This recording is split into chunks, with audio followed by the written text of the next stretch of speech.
you hiding here in the near clear blue?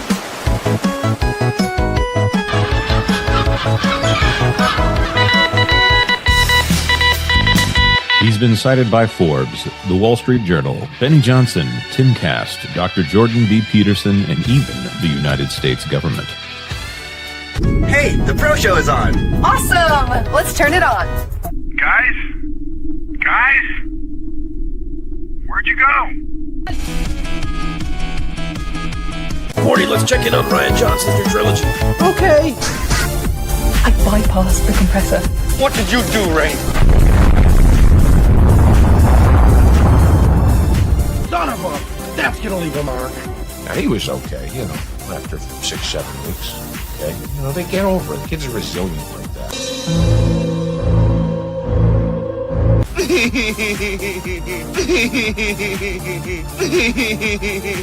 Yeah. I hate it. It's the standard, what would George do? I don't want you here. So sorry, George. I didn't think it would go like this. Fly, you fools. I've fallen, and I can't get up. Weird. Stay away from liquor, kids. I have always liked Cowabunga. Now that's more like it, Mr. Wayne.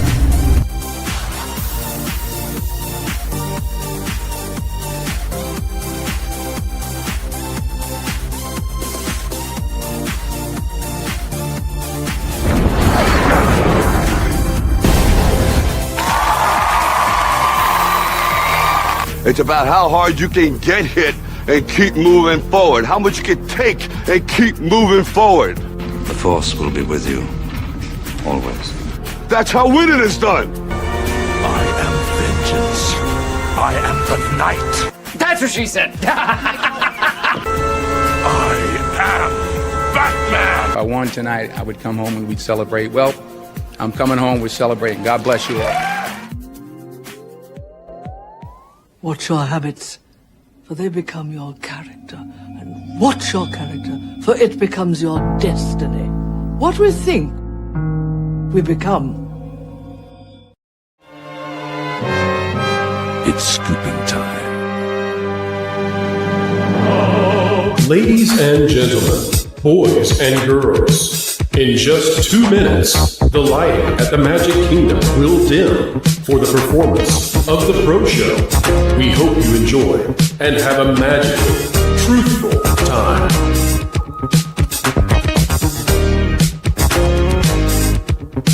For the safety of others, please, no flash photography.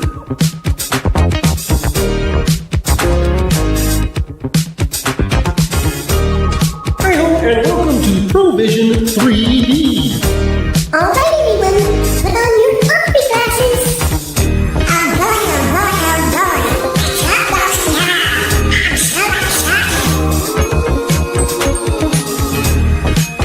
Keep learning, keep growing, and keep having fun.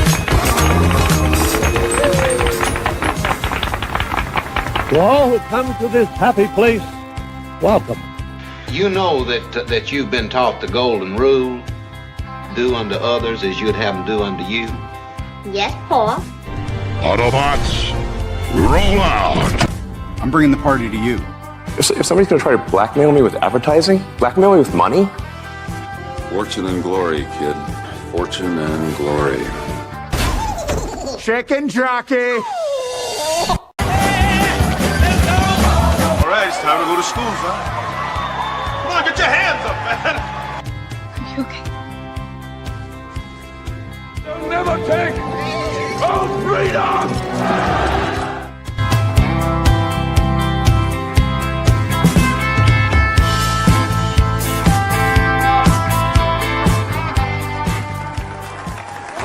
From the redwoods of California to the hills of Tennessee to the Rockies in the Sunshine State and Maine with that bright and shining sea. From coast to coast in North America, it's time for your host with the most, bringing you all the entertainment news that should be fun. Ladies and gentlemen, It's the WDW Pro Show! Guess what day it is? Huh? Anybody? Julie, hey, guess what day it is? Oh, come on, I know you can hear me. Mike. What day is it, Mike? Leslie, guess what today is? It's hump day. Woo-hoo! It's not just hump day. Lauren, it's haggis day. Yes, it is. You looking forward to it? Oh, look at me, Lauren. Look at me. By all accounts, I understand it's delicious. Lauren, if haggis is delicious, exactly why is it? There are Mexican restaurants everywhere from Alaska to the Keys. There are Italian restaurants everywhere, but you never see a pop-up haggis tent. There's never a food truck that is like, all the haggis you can eat. Why is that, Lauren? It's a well-kept secret. The Scots are hoarding it all for themselves. Lauren, it's turned into Lauren and Apollo tonight. I don't know why. Lauren, you know who has done this to us, right? Yes, I believe so.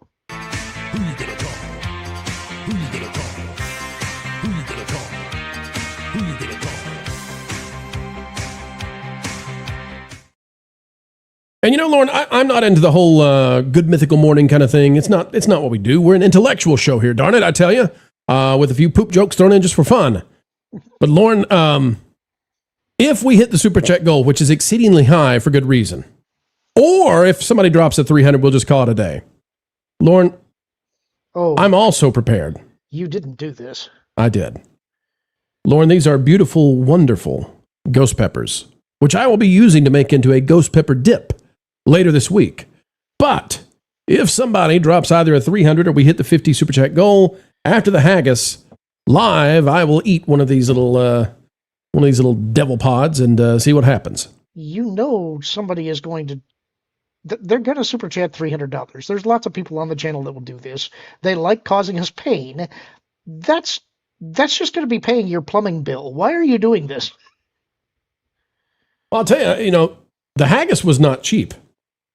It turns out it's not an easy thing to get haggis shipped to somewhere sunny USA. Yeah, you need to double the cost because you've still got the plumbing bill to take into account here.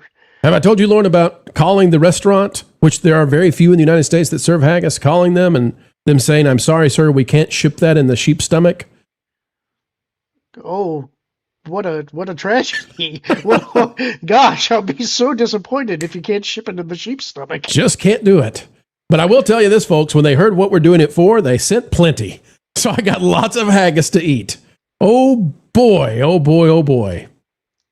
So I guess I haven't asked, how did you get this? Did you literally just call up a place and say, look, here's what happened. I run this stupid little channel on the internet, and these jokers decided they were going to pay me a lot of money to eat this horrible, horrible food that you guys make? No, I called and said, hey, I would like to have your finest haggis, please. And they said, well, typically you have to come in to have the haggis, sir. And I said, well, what if I wanted it shipped? And they said, we've never done that before. And that's how this adventure began. What kind of fool ships a haggis? What if somebody wants theirs well done? We ask them politely yet firmly to leave. I hope the haggis is well done. Hello, Michelle. Hello, Culture. Hello, Lou. Haggis, I tell you. What, Lou? Are you a connoisseur of good haggises? Which should be haggai. Good or bad, but I have had it. You've had it? Sure. What should I anticipate? Let's see now. How can I put this nicely? Why are you talking like this? Well, Wait a minute. I think if you just put it in your mouth and taste it, it won't be so bad. It's the idea of it that's more than the fact, I think. But so I'm not a gross out channel. I'm not the LA Beast or Good Mythical Morning. But Lou, I've heard that it has lamb's hearts in it, and that's about as unappealing and maybe unethical. Like it's almost as if it's a dish made from evil. If the lamb died to give you a lovely leg of lamb, why shouldn't we be frugal and use the rest of it too? I don't know. It just feels bad to be like, oh, that little lamb. I want your heart. Mary had a little lamb. She tore it all apart.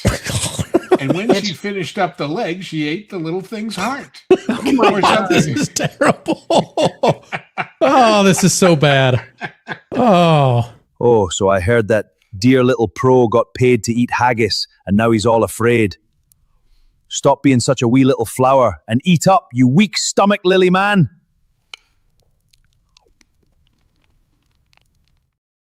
You know, the fact that he can take that bite and just keep going. He's an angry eater, Lou.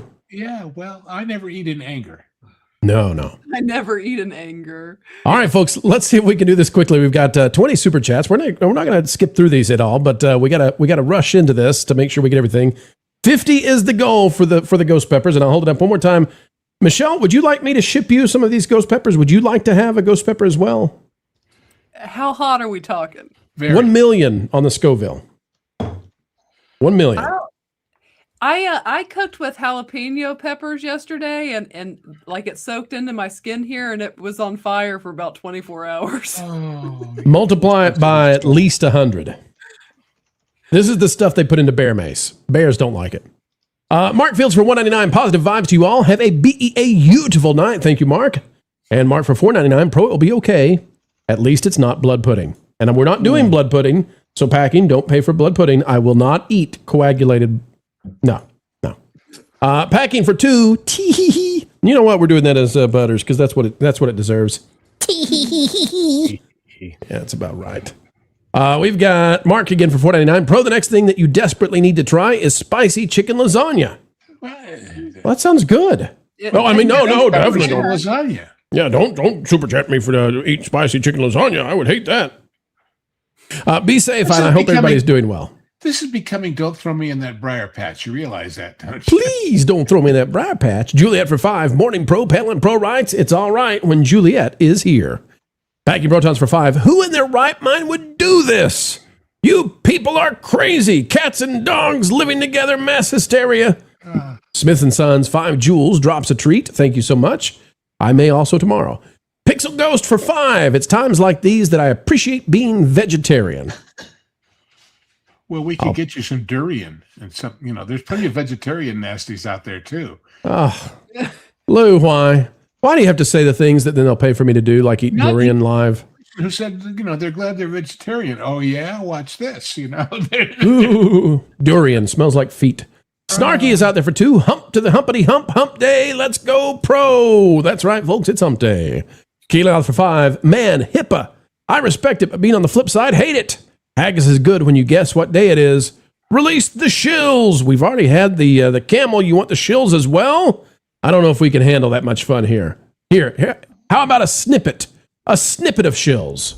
At least that's what I hear. Wait, what?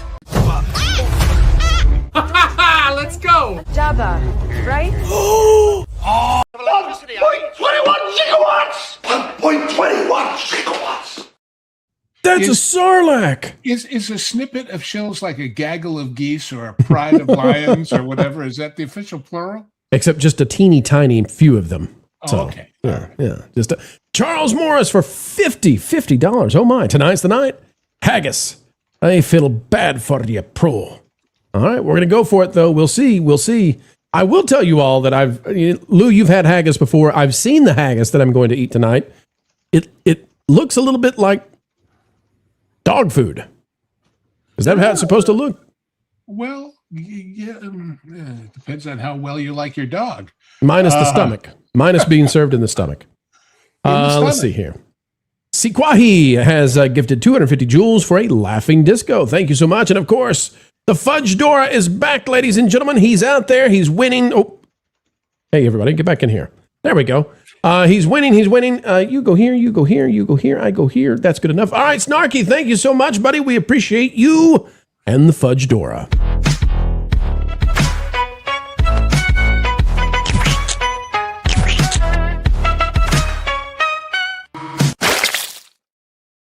Wendy says, Happy Haggis Day, and a Happy Haggis Day to you too. Kaylee the Light for $4.99. Haggis, is this the effing Catalina wine mixer? Hey, don't you diss the Catalina wine mixer, okay? That's sacred. Patrick is out there for 5. Flame on. All right, Johnny. We've got John for 5. Pro, $5 times 50 super chats is only $250. I think you need to up the ante. That's too easy. We're 11 out of 50. You guys are not going to hit it. I will not. I will. Lauren, you think I'm going to eat ghost pepper tonight? Not going to happen. You're daring the chat now. They're not going to do it. It's 11 out of 50. I'm good. But if we were at 20 by now, I would feel like it was raucous. But I think they're all like, the haggis is enough. We'll watch him suffer the haggis. I'm not paying for this. Yeah, okay. We're good. And you're not going to get shaved. We've got, wait a minute, did we call that out? Let him cook. Thank you, Kasi Kwahi. Patrick Inouye is gifting 5 WDW Pro memberships and definitely is not Henry Cavill. Chemical sunshine, professor says pay no mind. There's a ton of good luck. We've got There KB can for be 2. only one haggis, Good luck with the haggis, Pro. Archer Merchant for 5. Any concern they may end up making Ryan Gosling's Cade a reimagining of Cade Skywalker? Well, Lauren, that's your question. I don't think it's going to be Cade Skywalker. I actually talked a little bit about this last night. I think they want the association with the name. It's kind of similar to what they've done with some other Disneyfied characters that are kind of drawing or trying to attract an audience by saying, hey, remember this other guy that looked kind of vaguely like this? But it's not going to be the same story. It's not going to be the same character. For one thing, the timeline is wrong. But Ryan Gosling does look like that character. The other thing I would note is that the spelling of the name is different. So, it's what they do. They change little minor details and make it just different enough while trying to draw you in with what you remember and doing something completely different. As the super chats begin to flow in, I would like to say that I really, really, really actually don't want to eat the ghost pepper. So I'm not joking about that. I really don't look forward to it. It will be as if I am being stung repeatedly on my tongue. That's why you baited the chat. Yep, that's all on you, bud. Hey, I just want to say it's really not that bad. Where's your ghost pepper? I didn't have any when I went to the greenhouse today. I in my food critic career long ago, I judged the Strawberry Festival in Oxnard every year. And they invited Oxnard, you say? Yes, they did. It was similar to a haggis, but a little lower on the animal.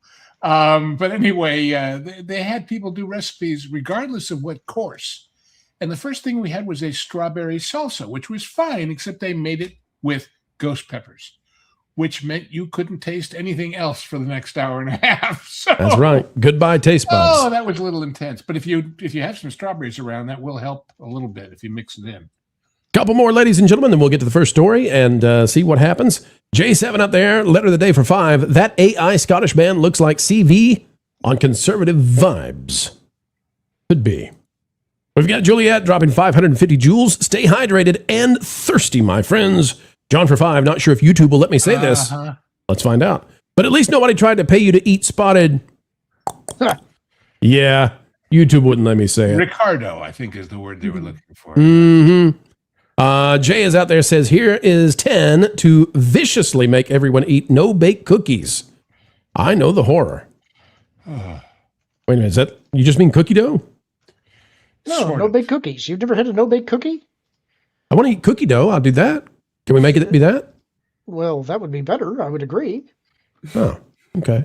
So you're saying no-bake cookies are no fun? I'll eat them, but they're like the world's most disappointing cookies in a way. Well, Fudge Dora, snarky, not disappointing at all.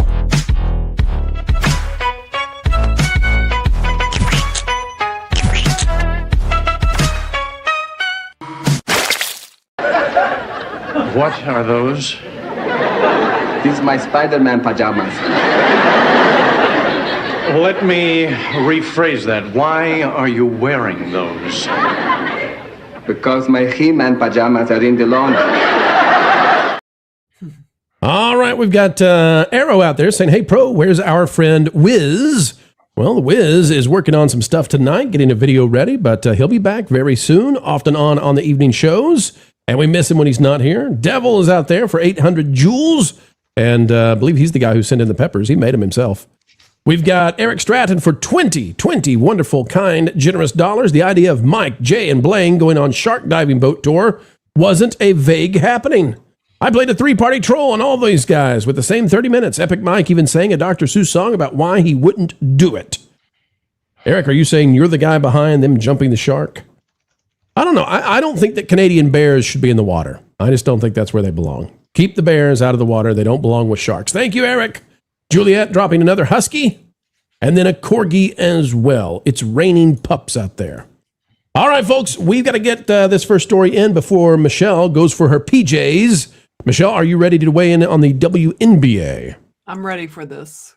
Now, folks, you all in the chat, as we were starting the show, you were kind of mocking this. You know, you believe in us, you believe in our points, but you know there's no way you're watching the WNBA. And you said so. You said that America will not save the WNBA. Well, what if I told you by the end of this next segment, Michelle and I and the rest, we're going to convince you otherwise. Michelle, are we up to the task? I think we got it. Let's rock it right now.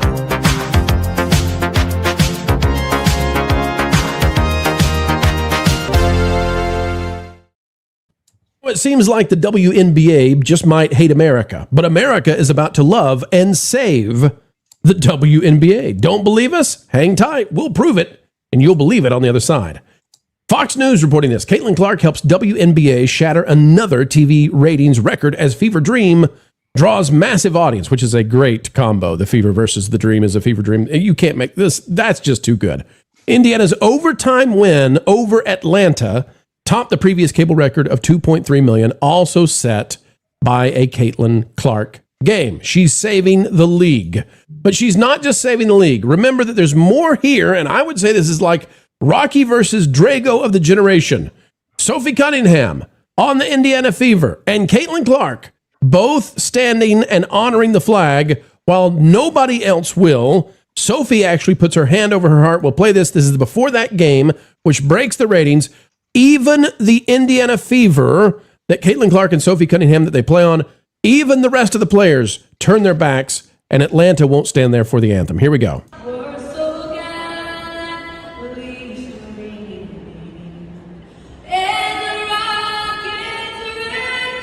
Now look here. This is Sophie with her hand over her heart. This is Caitlin Clark behind her during the anthem. Look at how the other players on their team won't even look at the...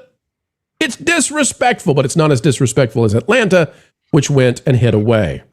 Now, this keeps getting better and better because Sophie Cunningham, who has become the sweetheart of America, she is then asked, because they're ready to try to take her down, she is then asked in an interview how it feels to be booed. Listen to her answer here, and you'll see soon why the US of A is behind her all the way. You got booed a little bit tonight. Really? Yeah. I was kidding. I know. From the top. It was because of the ketchup chips. You know what? Yeah. I like where your mind's at on that. Maybe I should try. I heard I was supposed to try a different brand. So, but you know what? I will tell you, I want to shout out the Tempo crowd in the city. I think we've had so much fun. It's my first time being in Canada. It's a lot of our first times being in Canada. But the crowd was absolutely amazing. And, you know, I think that's what sports is all about. You're going to get boos, you're going to get cheers. But just the fact that they're so passionate, they're loud, and they're putting on for the city, I think it's amazing. So shout out to you guys for coming out and supporting. That is a tremendous answer. That is a tremendous answer. Michelle, I want to go to you. We'll talk about the Fox News article in a second about the ratings that are being shattered. But here's the deal, Michelle.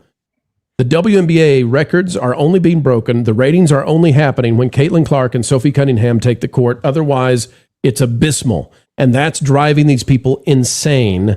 And here's what's going to happen. This is my thesis, Michelle. My thesis is that America is about to watch. They're already doing this, but Americans are about to watch the girl who puts her hand over her heart and Caitlin Clark, who gets the crap beat out of her and wins over and over. America is going to support them and only them, and it's going to be them versus an entire league of heels that America can't stand. What say you? Oh, definitely. Because the thing with Caitlin Clark, and then we'll move into Sophie, but the thing with Caitlin Clark is she is a phenom. Like, this is like the female equivalent in the WNBA of Tiger Woods joining the PGA. Like, she is that good. I've watched her in person. I keep up with it. So she is drawing people just on her own, just because of how genuinely talented she is. And then on top of that, it was just such a lovely marriage, so to speak, when they brought Sophie Cunningham, her and Lexi Hall, both last year. And people like Lexi Hall too on their team. But Sophie Cunningham, when I watch them live, I've said this to people, it's like it was like in the movie A League of Their Own, where the guys walking around and they finally did it. People are finally invested. I mean, I was there and the whole arena's packed. Everyone's going wild for this WNBA team because of Caitlin Clark and then Sophie Cunningham. But where, using that analogy of A League of Their Own, where Caitlin would definitely be the Dottie of the team. I immediately identified with Sophie Cunningham last year. She's the Madonna character. Like, she's the fun, flirty, but also good. No, but knows what she's doing and very smart, very clever. And Sophie Cunningham, people are really beginning to truly, know who she is this year at a mass level. She was already getting big last year. But if you watch the game, you will fall in love with one. You'll be like, wow, Caitlin Clark really is amazing. But secondly, you'll fall in love with Sophie pretty easy. Last thing I'll say, I know I've gone a minute. Even my mom, my dad had the fever on last year. And who does she immediately go to? Sophie Cunningham. She's like, she said, I like her. She's got spunk. And she does. And I think she is very quickly becoming, like you said, just kind of beloved by America. Well, isn't this the Barbara Streisand effect, that they've tried to injure these players? They've tried to drive them out of the league. They can't stand them. They're essentially the welfare league because the NBA subsidizes them. And yet these three on the Indiana Fever are the only thing Americans care to tune into. And suddenly it feels like they're going to smash every record you can imagine. And it's just going to be, it's like the Globetrotters now. Like, who cares about any other team? It's just the Fever now. This is the Fever's league because of the hatred that these women have been facing. That's where I think this is going, Michelle. 2.6 million viewers on ESPN for a regular game just because it's Angel Reese versus Caitlin Clark. This is where we are. Well, it kind of feels like kind of the, teams will be like, it's us versus the world. But I think America's beginning to pick up. It's like Caitlin and Sophie versus the rest of the league. Like the irony is the fact they are the two biggest draws and what everyone loves. And they are the most hated players in the WNBA by amongst the jealous, petty women. Even their coach doesn't defend them. I mean, it's amazing. No, really, she doesn't at all. I felt that way even last year with Caitlin, and then this year with Sophie. No, she does not defend them. Culture, I think this whole thing is rubber banded on them. They thought that they could be snarky and mean and cruel to these ladies, and instead, America is, and it's the trending thing of seeing Sophie with her hand over her heart. That's what's done this. Like, it's all over now, but the crying. The ratings are going to fly in for the Fever and nothing else. And they're going to be despised even more by the boo birds of the WNBA. Well, and hold on, I just want to say this, and then he gets. Yuri had the finger pointing at it this year. Shiari's become a meme. That's right. It keeps going, but Culture. She's the enforcer. Yeah. Go ahead, Culture. Hey, look, I gotta love myself some me bounds. I mean, the bricklayer extraordinaire of Angel Reese is definitely the star player out there. Have you seen the AI memes yet, Culture, where they've got her trying to toss a paper wad into a trash can and she misses it from like 1 foot? She could have won the game the other night on a shot and she couldn't. It's like you can't do a layup, lady. You are the queen of me bounds. You are the ultimate Mason out there building brick houses every night. And I'll just say this. I think the only good thing about the league are these two ladies. I mean, maybe the other lady that's on that team, but isn't it weird that they've concentrated all the talented and nice people on one team and all of the wretched humanity that's out there that are supposed to represent women's sports in a positive way is the rest of the league in its entirety. You know, by the way, and you know what it is? I can tell you what it is as a female basketball player. What it is once Caitlin came to the team, the straight women in the league are going to be with Caitlin, because that's just how this gets divided up as you move up the ranks in female basketball. You're segregated not based on race or anything. You're segregated off of who's straight and who's not straight, and the straight ones stick together. Well, next you're going to tell me that Brittany Griner is one of those categories, and I can't figure that out at all. This is what Americans love, though. Angel Reese misses the layup. And she's kind of the heel, right? If this was wrestling, she would be the heel. And there's Caitlin Clark behind her, just, out of focus and blurry, but smiling as she walks by because she missed the layup. This is just ratings gold. This is comedy gold.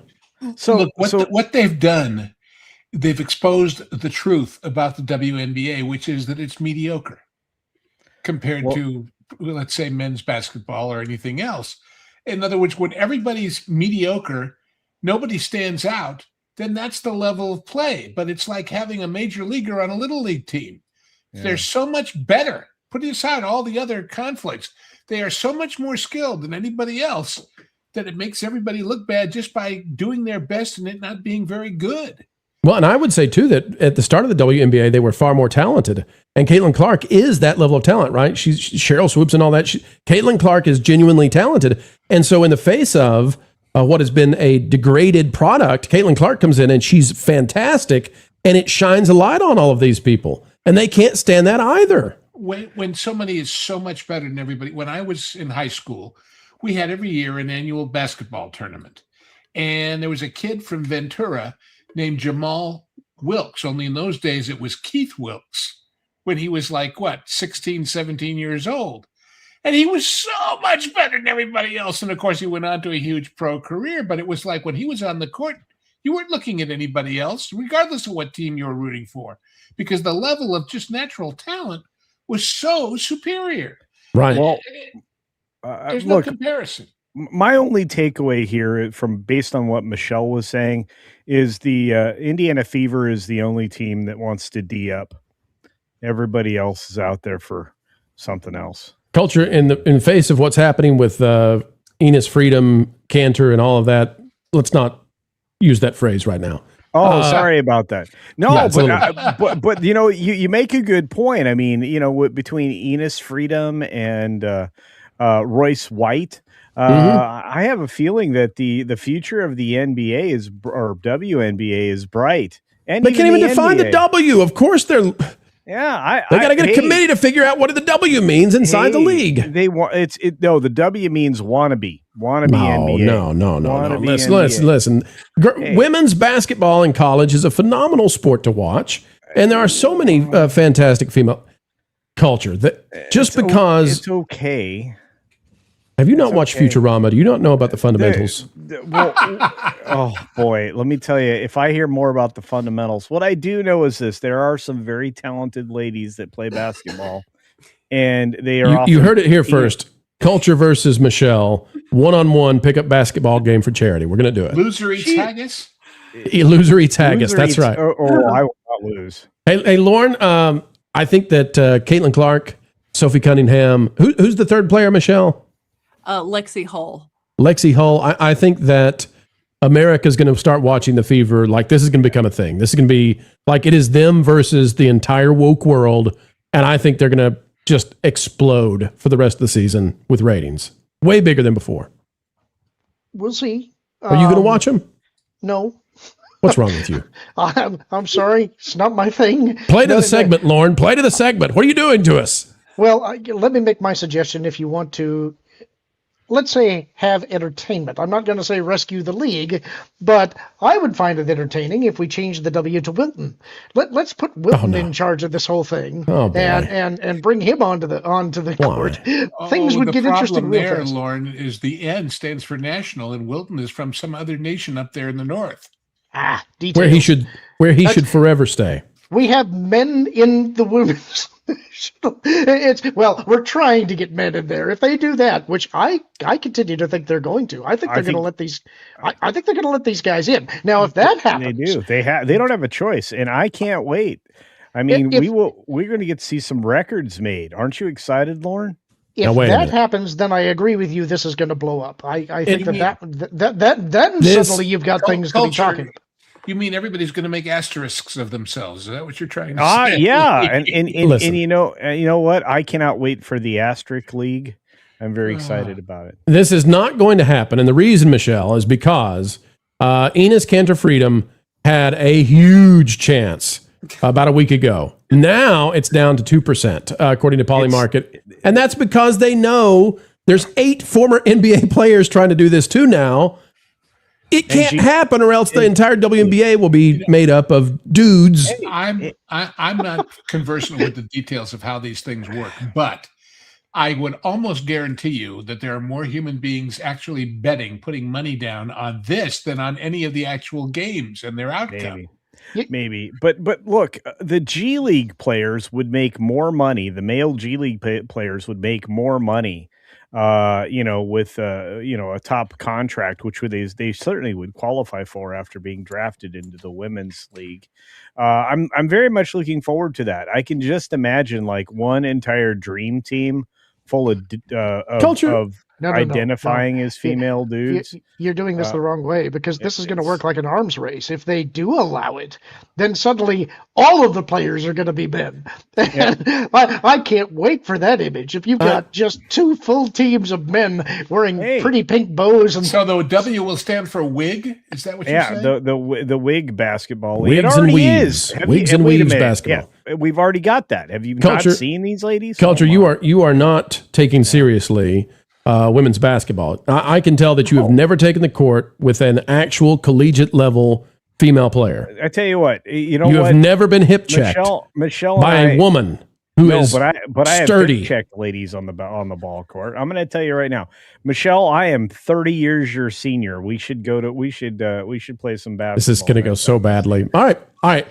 Culture. Is that the official handicap? Is 30 years? You had a medical event last year. Come on, old man. All right, folks. Next pro show, I am raising money. We will fly Culture to Force of Light Studios to the basketball court, and this is going to be so embarrassing for one of them, and you all will figure out very quickly who that will be. Michelle, don't hurt him too badly, okay? Please don't hip check him into next year. I just want to point out in that video I noticed, did anyone else notice how the coach is not listening at all to what Sophie is saying? Like, good Lord, this coach. Well, isn't she, what is her deal? I've heard she's like the most liberal, crazy person ever, and she's stuck coaching these women who suddenly have become the apple of the eye of normal Americans. So she's probably, she hates every moment of this. She's so disinterested. What do you suppose a coach in the WNBA gets paid? Not much. 50 cents and 2 draft choices to be named later. I mean, it's not exactly not much. I guarantee you there are women's basketball coaches in colleges who make more money and have more professionalism. Definitely. Yeah, the money would be in college basketball. 100%. Yeah. So, Michelle. Well, go ahead, Culture, and then I'll give Michelle the final word. I was just going to say some of the best women's basketball coaches were men. So what does that tell you? Michelle, if you want to take just your elbow and just launch it at high velocity at him, let him know what the hip check's going to feel like later. This charity one-on-one game is going to happen, and there will be blood. Michelle, I'll give you the final word on your thought whether or not Caitlin Clark and Sophie and the rest become the darlings of the WNBA in the eyes of Americans, and just everybody. Like, maybe they should just do the Fever only on ESPN every game they play. Have they not done that yet? I thought ESPN they should. had gotten all the Fever games. They should. And it should be the only ones, honestly. Yeah. I bet it's 50 times more popular than any other game that's played. Oh, yeah, significantly so. But yeah, I think they will keep gaining traction because, again, Caitlin wasn't just hype. She is legitimately very good. So I think she keeps drawing people, but then you have Sophie that has endeared herself with the point this year. And then, with the hand over the heart and just sticking up for common sense. And at the end of the day, people do like, they like to kind of feel like they're taking up for someone. And let's just be real. These two, and even Lexi Hall, I would say to a degree as well, they're getting picked on, and we all know why they're getting picked on. And we as people just don't really like that. And it invests us into the situation. I think we should also send Culture to a WNBA game and see how quickly he gets kicked out. Well, now I'm going to take offense to something Lauren said in the chat. It's not much taller. She's slightly taller than I am. I am taller than you, and she is taller than me. You are not taller than me, midget man. Michelle, I am. Did you want to bring up the picture? Pro took a picture while we were in Dollywood. My folks even remarked, he's a lot shorter than I thought he was. And I said, me too. Oh, God. We'll try to get the picture in a minute. But Michelle, you did play college basketball. You know your way around the court. So you say that they're fantastically good and fantastically popular. Yes, absolutely. Yeah, Caitlin Clark and Sophie Cunningham make up 77% of all jersey sales that I think are for female. And I mean, Caitlin's number 2, even with the men. There's probably some guys out there buying them too, but we won't talk about that. Wait a minute. You're telling me those two players are 77% of the entire league? Yes, they are 77% of the entire league. They make up 70% of all jersey sales. Is Sophie Cunningham and Caitlin. I will take you both to the ref. Let's go right now. Note, I'm leaning to the side. Oh boy, we were all leaning to the side. Popcorn buckets. That's what I want to know. Can you get a Sophie popcorn bucket? You should. You butter. And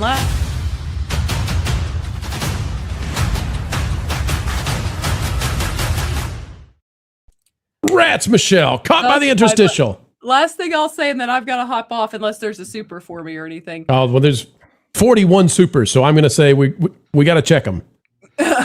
Okay, so last thing I was going to say is, Caitlin Clark too, she is on, I mean, to show you the level of popularity, she is number 2 in all of jersey sales, male and female basketball players. She is only second to Steph Curry. Second to Steph Curry, you say? Yes. Wow. So ahead of LeBron, ahead of all of them. Wait a minute. What about Michael? You think she's got as many jerseys out there as Michael Jordan? Well, they do this based off the current year. Oh, okay. And the current year, Stephon Curry was number 1 and Caitlin Clark was number 2. Now, Michelle, the first super chat that is addressed to you comes from Packing Protons. And he's essentially asking you on a theoretical date. Do you want me to put that on the screen, or do you just want to do this? Skip it. Let's see this. Okay. Packing, you be good tonight. I'm eating haggis for you. You be good tonight. Packing for 5. If I were ever lucky enough to take Michelle on a date, we would go to the finest pasta restaurant. Only the finest. Well, I appreciate that you want to take me to only the finest. Packing. That is very nice. We've all been to the finest in your neighborhood already. That's Together. true. Story. Finest in a lot of places, I would say. It's up there. Let's see here. We've got this one that says from KB, hello, Pro, Michelle, Lauren Culture, and Lou. Hello. Hello. Let's see. Looking for Michelle. Ghost Pepper. Haha, Pro, you're going to be so in pain tonight. Will you snort bear spray as well? Ghost pepper, haggis, ghost pepper. That hasn't got much haggis in it. Patrick for 5. I'd almost forgotten the 2 of the Fever on the left are covering their ears during the anthem. Yes, it's no good. Michelle, you think Caitlin will start covering her heart soon during the anthem? You think she'll be like, you know what, this is working for Sophie. I'm in now. She may not. Caitlin's a very different. Caitlin's clearly very introverted compared to Sophie, who's very extroverted. I think Caitlin kind of just likes to stay out of things as her personality. Like she just wants to play the game and she wants to be left alone. I think that's over. I think there's no way getting out of this one now. The Crime Dog's out there for 5. Pro, I think you should get Sophie Cunningham and Caitlin Clark on the show. Michelle, can you make that happen? That'd be awesome. All right, I'm going to send you to the game and see if you can get another one of these. In a way, the WNBA has become another version of pro wrestling from Patrick Ganaway. Michelle, your thoughts on that one? They let's just say they let them hit specifically Caitlin Clark harder than I've ever seen a man get hit in a game. We've got John for 5. Spider-Man versus crap movies. Clark and Cunningham versus the slop WNBA. Same concept, same fight. And let's say Spider-Man gets hit less hard than Caitlin does. Let's see. What do we got here? So in the movie about Sophie, will Zendaya play her? She probably will. From Alberta, not a retro for 10. Don't know if Michelle knows this, but I have my ideas for phase 1 of a DC cinematic universe in the post area of my channel if she wants to take a look. Okay, I'll have to take a look. Alberta, not a retro. Remember the name, Michelle? Ideas for the DC universe. Okay, let's see here. We've got this one says, same person for 2. Toronto Tempo doesn't play dirty against the Fever. Who are the dirtiest teams in the WNBA, Michelle? I don't know, but I mean, what's her name? The bricklayer. She's pretty dirty at times. Angel Reese. Yeah, Angel Reese. Yeah, Reese. there's a lot of them out dirty. there that are terrible. Yeah. Well, in fact, I don't know that there's one team. It's just like they all go at like their player that goes after people always goes after Caitlin or Sophie. Yeah. How many Ghost Pepper super chats did they send? Enough. A lot. How many? Oh Enough. my gosh. All right, Michelle, that's all the ones directed to you. The rest are directed to making me be in pain. Hey, so Michelle, I'm going to be warming up for the next couple of months. I'm just letting you know. I just want you, Michelle, don't listen to this guy. He said the other night, I was talking about eating the ghost pepper. He said, ghost peppers are not that much. I said, well, bring a ghost pepper, big boy. Look what he's got. He's got a nice warm glass of goat's milk. The most gentle beverage he can have. Water, actually. Sure it is. All right, Michelle, thank you for stopping by to walk us through the WNBA. And will you be watching in the jammies to see me suffer tonight? I will. I'll be. All right. I'll be. Yeah. When I'm taking my makeup off, I'm going to be watching, seeing what's going on over here. Haggis in about an. Fan. She's going to watch you dribble. Haggis. Haggis in about an hour, and then ghost peppers at the end of the show. We'll do the ghost pepper at the end, and we hit the goal. I mean, we're already there. We'll do ghost peppers at the end because I'm not sure I can speak much after that. That's probably wise. You have to do audio clips for the show. It'll be great. It'll be like, hey, Tim, you know what comes with Disney? Pro on Novocaine tomorrow. All right, Michelle, see you real soon. Take care. Take care of Bye, take care of yourself tonight, Pro. Oh, no. Oh, so I heard that dear little Pro got paid to eat haggis, and now he's all afraid. Stop being such a wee little flower and eat up, you weak stomach, Lily man.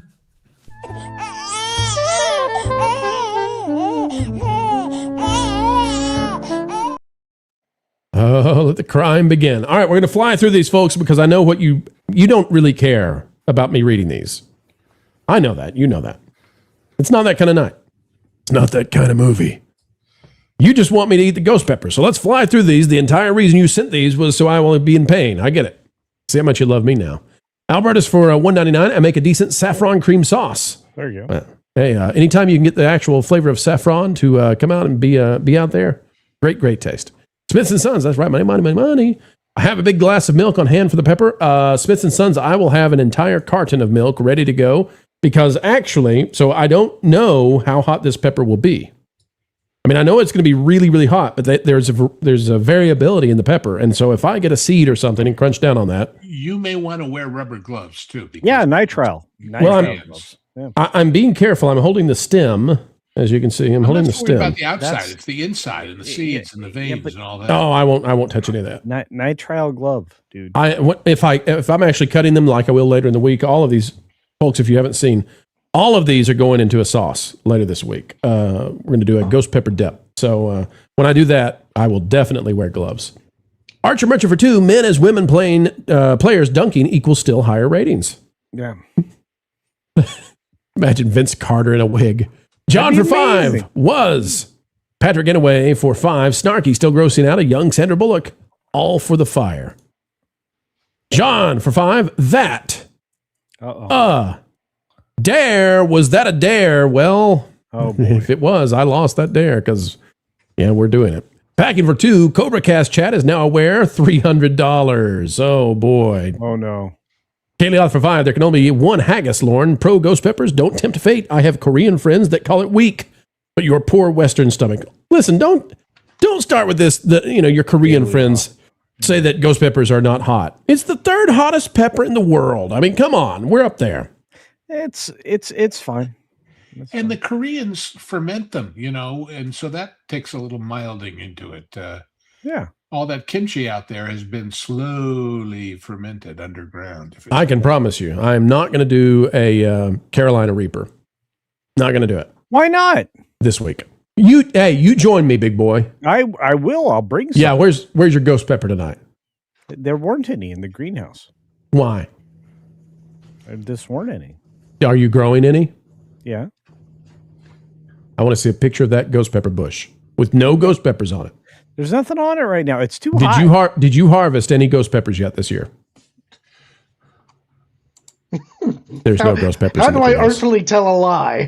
That was what that expression said. Hulk smash for 5. We've got packing protons for 5. Find the video of the 2 teens eating a super hot pepper. The funniest one is the guy, and maybe I'll add to that. The funniest one is the guy in Hawaii. Have you guys ever seen that? We can't play it. There's a guy in Hawaii. There's an older guy, and he is ripped, man. He has no body fat. He's shirtless, and he says, I'm about to eat I forget the technical term for ghost peppers, Bacocolichia or whatever it is, he says. And he says, he takes a bite, and he's like on the couch in the fetal position 30 minutes later. I think I need to go to the hospital. It's a great video if anybody has not seen it. Wendy for 5. Do you have milk for the Wendy ghost pepper? knows. You bet. Do you have milk for the ghost pepper? Detail Devil for $1.99. Stinky tofu is my kryptonite. Smell overpower. Ryan Charlton, member for 6 months. Another month. Another thank you. Pro, thank you for half a year. Way to go. Tandy Tannen for 5. Bone apple teeth. It's bone appetit. Oh, you know what? We'll go with it. We've got Thundercats, Litterbox, Thunder, whoa, for 5. Teal Super Chat to go along with the cause. Why do garden slugs carry pepper spray? They don't want to be assaulted. We've got Walter Tomaszewski dropping a gold coin, and then Captain Nemo giving us the chili, which you would not want to put ghost peppers in. Never indeed. Sabretooth Raptor for 10. Culture Casino would be a great Holmes detective in a Star Wars movie TV show. He and Palpy in a trivia show. Cue Billy Madison. No points dumber. Culture wins. Pally shocks himself. There you go. I like that. It's $10. Come on, Culture. Give us some more. No, I like that a lot. SFX of 314 Sabretooth Raptor is correct. That would be a great. Just because you read the name in full doesn't really. Lauren, give us something. Come on. Where do you want me to go from that? This is Culture's ball game. Yeah, and I just told you I'd be a great Sherlock Holmes style character in a Star Wars universe. Lauren, you're supposed to be like, well, actually, Palpatine could never shock himself because that's not how the Force works. No, he shot himself, and then he got thrown down a shaft that he didn't die from because somehow he returned. It's all Lauren's fault. Always. Lauren, can a Dark Force user with Force lightning shock himself? Yes. Is that what happens in the end of the movie? Yes. Check. So the characters are well grounded. It's bad. John for 5. Spider-Man versus crap movies. Clark and Cunningham. We read that one. Thank you so much. And Michelle got it for you. J7 for 5. Pro, I want to know, you are a professional haggis and ghost pepper eater. Do you know the difference between a professional and an amateur? Well, I'm an amateur at haggis. I've never had it before. Ghost peppers, I have eaten several. Actually, you're about to be a pro because you got paid. You're going to get paid for it. That's the difference. Oh.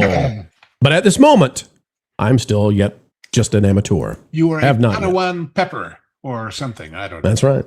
J7 for 5. A professional gets paid to do something. I'll get paid soon. Going up to the big leagues. John for 5. Hey, as an electrician, I support all the fellow trades. Leave that brick mason alone. Poor angel. Snarky for 5. I just poured Polar Seltzer in my Ultra beer. An insulated bottle. Let's fire that dumper. Dumper? The dumper?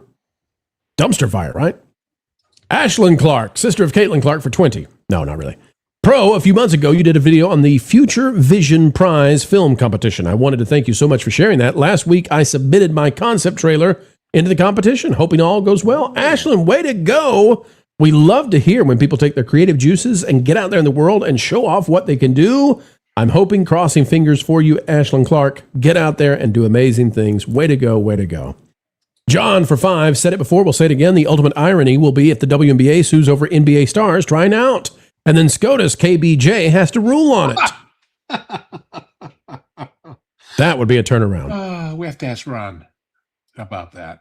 Keely the Light for $1.99. WNBA equals we need ballad athletes.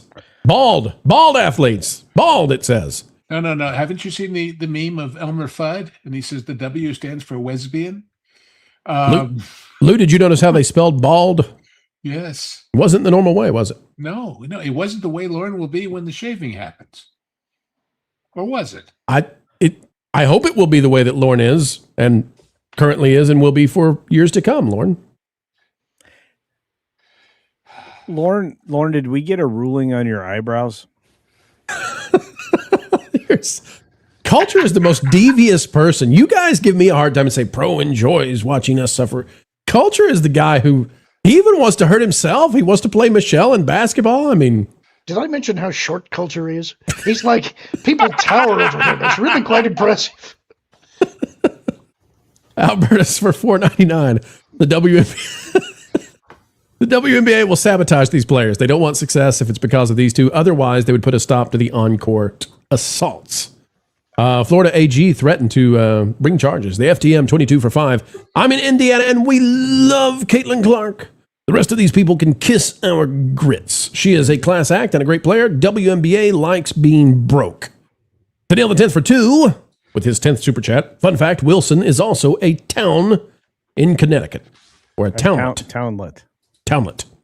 Teddy D for $4.99. Prepare the ghost pepper. Let's get this done. Oh, thank you, Teddy.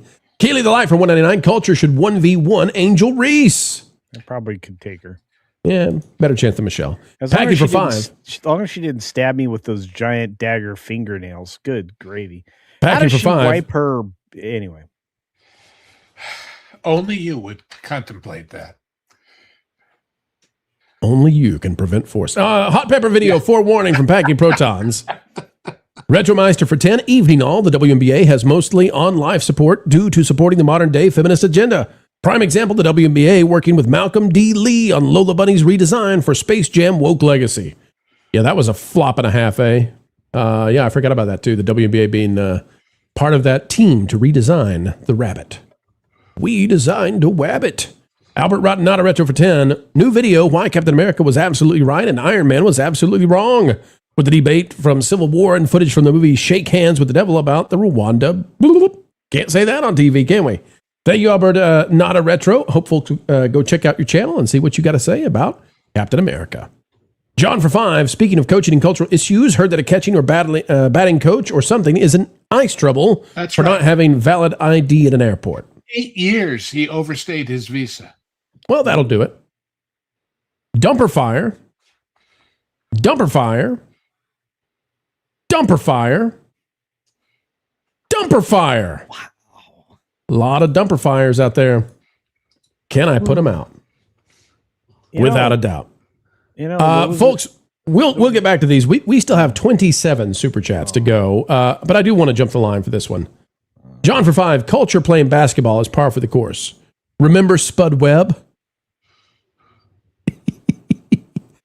Oh, little Spud Webb. Muggsy Bogues up there with a beard. Madam Webb, I take it. I used to be able to dunk a basketball too when I was 5'9". I was a little short, but I could do it. Lauren, you think Culture dunked a basketball? Regulation height? I did. No. I did. I'm sorry, Culture. I'm sorry. We're struggling to imagine. Did you use a trampoline? No.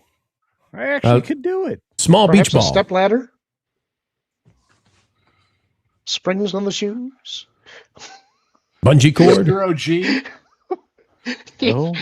He's actually getting mad at me. I will. Standing on the back of the saddle of a horse? He's a very tall man. He casts a giant shadow. There's none that can stand in the presence of Culture. I don't pretend that I'm tall. I've stood next to people like real life fake Asian wizard. That's a tall person. Who is tall? Yes, he is very tall. You're just upset that he confirmed I was taller than you, so you're calling out his Asianness. And Jay, who's also tall. Jay is tall. Jay is tall. And Cole Hauser, who is also tall. The Force of Light sisters are tall. Yes, they are. For ladies, yeah. I am also leaning over.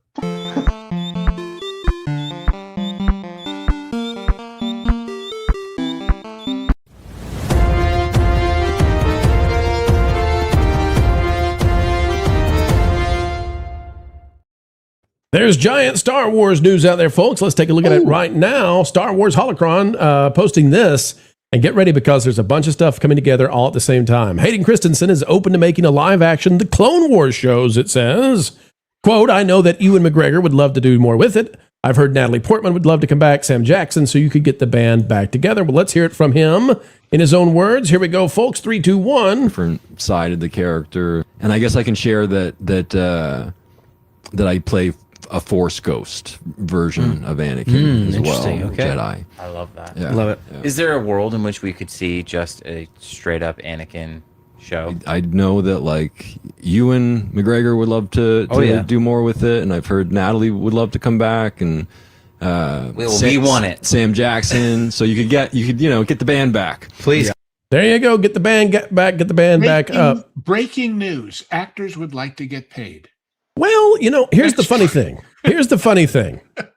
Because we're also getting the same kind of thing for Ewan McGregor at the same time. And that's when I start to wonder about coordination. Coming out within the last 24 hours from Variety, Alex Rittman. Ewan McGregor says next Obi-Wan Kenobi project could be tracking down Yoda or a big love story with wife Mary Elizabeth Winstead's Ahsoka character. There's got to be something. Ewan McGregor has recently been very vocal about his desire to return as Obi-Wan, and even has a few pitches for what his Star Wars character could get up to in a new project. Speaking at the Variety Lounge in Edinburgh International Film Festival, the Scottish star said he'd go as far as taking his ideas to Lucasfilm boss Dave Filoni, who was shooting Ahsoka with his wife at the time. Quote, it was very casual, but I said there's got to be something, because Yoda's somewhere else. After the end of episode 3, we all got to the 4 or 5 corners of the galaxy, or however many corners it's got. I won't have been in touch with him, but he's out there, so I think there could be a story where I'm trying to reach out to him. It goes on and on and on, but Lauren, the thing that's amazing to me is we've got all these different prequel actors now saying, yeah, all the other prequel actors are interested, and they're even going so far as to pitch this. So, Lauren, they want a Disney Plus Star Wars prequel reunion show. What say you? Is there any room for this? And frankly, this might be the only thing I can think of that would generate a lot of excitement in the fandom still. We got to be careful about how we're reading this. Remember, this is what Hayden is saying. So there's a certain amount of hearsay here. I don't think Natalie Portman is knocking down the door to get onto a Star Wars show. Sam Jackson has said that he believes that Mace could be alive. That's not the same as saying that he would want to play the role again. And the only reason I say that, I think he actually would like to play the role again, but it's 21 years since Episode 3. Age-wise, he'd be right to do something in the original trilogy time frame, but I don't know if in his 70s he wants to be playing Mace Windu. Maybe he does. I think they got technology. Come on, Lorne. The project that has the most possibility of getting going is actually in Obi-Wan Season 2, and Ewan has been campaigning for that. Hayden is just throwing breadcrumbs out there, and I think that this is a form of market research. I think they're throwing things out to see what does the audience respond to. Personally, I don't think this is what the audience wants. So good luck to them. Well, let me ask you this then, Lauren, since you're our resident Star Wars guru. Coming soon, .net, hosted by Yahoo Entertainment, spins it this way. They say, Lauren, that Hayden Christensen doesn't want an Anakin Skywalker solo project because he only wants to do this if he can get a bunch of other people in there with him. So this is the way they're spinning it. Says, I feel like that was kind of the prequels, for sure, but I mean, like in this part of the next phase of it all, I would love to get to do more. And as I said, I have a lot of fun with the Clone War stuff. And I feel like there's a lot of good storylines there that we could continue to bring to live action. And it goes on to talk about these other actors that he could pull in. Their spin on this is that he was asked, do you want to do a solo? And said, no, I don't want to do a solo. I want everybody in on this. Maybe that is an indication that that's the way forward, Lauren. The only way forward is to get everybody if you can. Hey, Hayden, would you do a solo for $5 million? I'm sorry, but all of this is just prospecting. That's all. Prospecting. It's waving, saying, hey, I'm alive. I'm here. Really, hire me, please. Well, too cynical. No, let's ask Lauren about that. Lauren, too cynical, or is it something to buzz? No, I think Lou is generally right here. I think that Hayden is honest in saying that he would like to get more of the crew together, and the Clone Wars would make more sense for that if you told a live-action story that was not in the animated series, because, let's face it, the issue with doing a solo Anakin story is that there's not really any room story-wise to do that, except in the Clone Wars, because otherwise he's a ghost, unless you're going to tell something that is before Episode 2, which for his age doesn't make Nah, sense. So, nah. yeah, it's my take on it is okay. If you want to do a Clone Wars thing, you can, but that's kind of what you're doing in Ahsoka. So I don't think that it's very likely. Culture, they're trying to figure out, any kind of breadcrumb. The media is trying to latch onto something that can be Star Wars because there's simply no Star Wars news happening right now. No, Lucasfilm isn't putting anything out there. All we've got right now is Ahsoka Season 2 that nobody's excited about. Starfighter, which is a standalone project. And then you've got the re-release of the original Star Wars 1977 classic in its original form. Outside of that, there's nothing happening with Star Wars. No projects being announced. And so everybody's trying to figure out what could they do post-Mando flop to save this thing. Nothing. Lou, let's go to you then on that.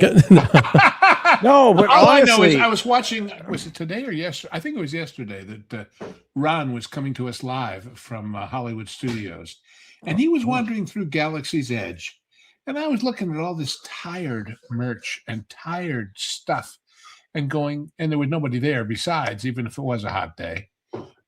Pax the weatherman, and I thought, there's no enthusiasm, there's no excitement, there's no.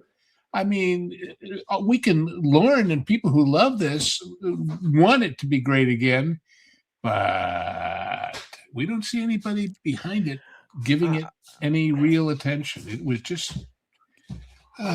Let me throw some shade on this whole idea that they're trying to, push sunlight onto.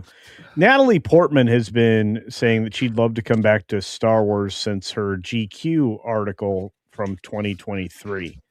That's 3 years ago. So, could Hayden want to get people together to do more, clone crap? Sure. They're just trying to wait for the Latino takeover to get over with. Culture? That didn't work out very well, did it? That's rough timing for a cultural movement. Pedro needed his oportunidad, all right? It didn't work very well. His opportunidad has destroyed multiple franchises at this point. But look, back to Star Wars. I'll just say this. I feel like they need a fresh start from a fresh creative who understands this world. Starfighter. And can draw from it. I don't think that's a standalone project with nothing that shows up. I mean, we might get more Daisy Ridley out of that. Is that what you want, Pro? Might get some Mara Jade. That's what Lauren's fearing. Not a good Mara Jade. Something compromised. Probably not with red That's hair. how you know Star Wars is desperate. That's how you know they dare. Looking at this footage, do you remember that supposedly when they first brought the drawings on a potential haunted mansion to Walt, and it was this falling down junky building, and he said, no, we'll make the ghosts on the inside, but on the outside we'll make it nice. It's Disneyland. Right. This is junky. It just is. It always has been. Yeah, even compared to when they did the Africa thing in Animal Kingdom. I mean, this is, It's cluttered. It's unkempt. Do you think in the future, in a galaxy far away, they're going to need wires tightening up these light poles? But the sloppiness, Lou, was what was supposed to make it feel lived in. Lived in, yes, but dull. Dull and brown. Grays and browns everywhere you go. Yeah. All right, Anyway. Lauren, look, you're the Star Wars guy. Let me go to you for the last comment on this one. So you don't think the prequel people are going to come back and get together and have a baby that's a brand new Disney Plus show? Okay. So if you're doing something with these people who do want to do it, you got Ewan McGregor, you got Hayden, they want to do it. We don't. Fine. No Natalie, no Samuel L. Jackson. All right, set them aside. Those two guys want to do a Star Wars thing.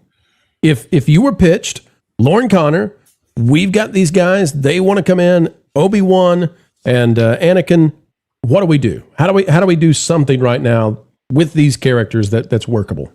Much as I hate to say it, I think you do an Obi-Wan season 2.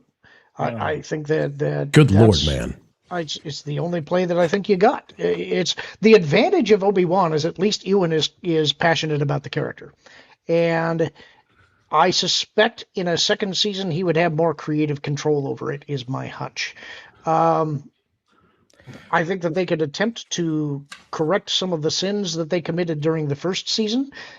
For all of the problems with Disney Star Wars, Ewan McGregor has got a ton of respect in the Star Wars fan community because he owned that character role. He actually successfully handled the handoff from Alec Guinness to play that character in a younger way, and everybody loved his performance. And he has been enthusiastic about playing the character. He loves playing the character. That earns you a lot of goodwill.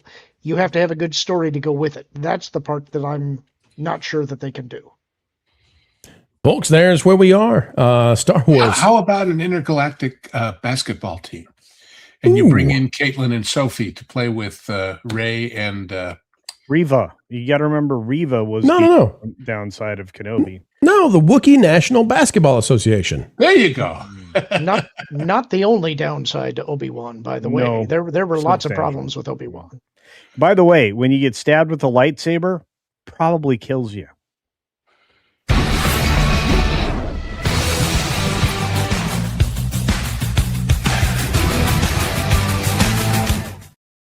All right, folks, I'll tell you what we're going to do. Since we got so many super chats, it's time for the haggis. We'll do the haggis now. We'll do the ghost peppers at the end of the show. Lauren, there's only one way, though, to do this the right way, and that is I've got to go grab the haggis warm and ready. Listen, this is a studio we got here. We don't have the ability to just keep the haggis on a hot pot here. Your studio is without a haggis warmer? You know, never leave home. Nice place that must be. Never leave home without one. Are you going to make Lauren read super chats? After this. Commander Cody, the time has come, homie. Execute Order 66. I'm still alive, motherfucker. Riding in the gunship, me and my squad. Thought we was day ones, now they're coming in too hot. I deflected every blaster just to keep you in the mix. When did y'all start playing? Hit me with that 66. Got my 5 first boys with my day one shooters. I have had it with these motherfucking dancing clone troopers. These clones ain't loyal.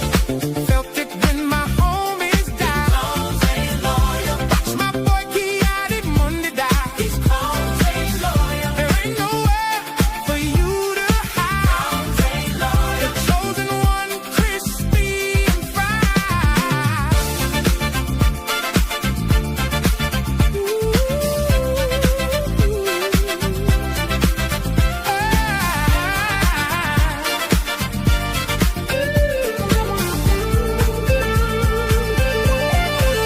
Told that boy Skyway could take a motherfucking seat.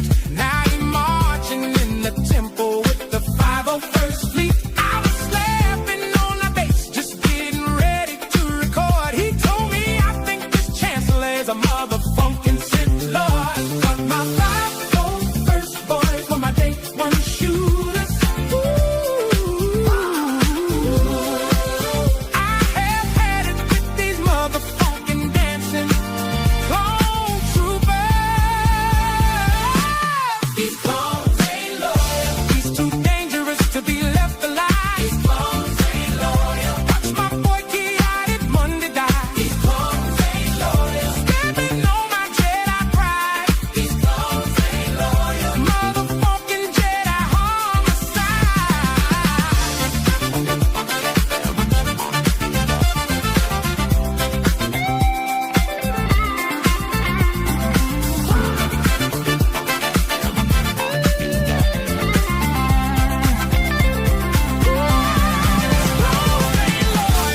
Laughing when my homies die. Clones ain't loyal. Watch my boy Kiadi Monday die. These clones ain't loyal. There ain't nowhere for you to hide. Clones ain't loyal. The chosen one, crispy and fried.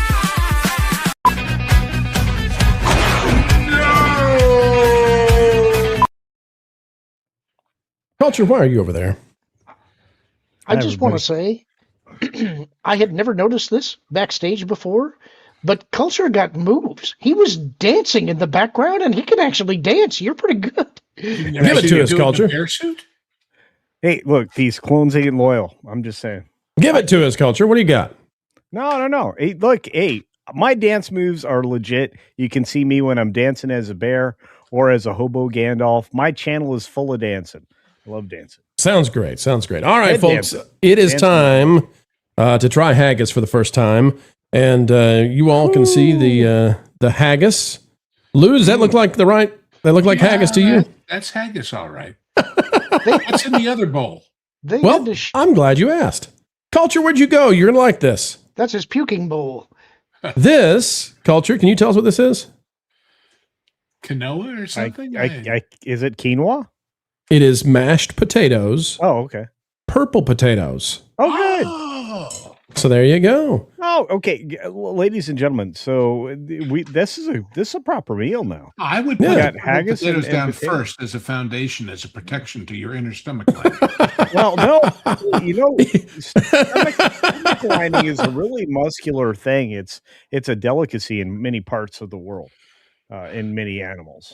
I'm going to guess that in Scotland they do not drink matcha with their haggis, but I think That's probably no matcha with the haggis. Yeah, well, it's green. It's like the Highlands. All right, folks, we'll eat it in just a second. Lauren, when I eat the haggis, I'm going to have you read the super chats just in case I really don't like it, okay? I guarantee you it's worse cold.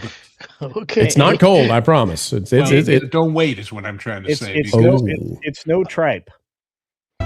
Oh, haggis, ye hearty Scottish treat, with neeps and tatties a feast complete. We raise a glass to your savoury might, a taste so grand it fills the night. In every pub your name we cheer, haggis forever, year after year.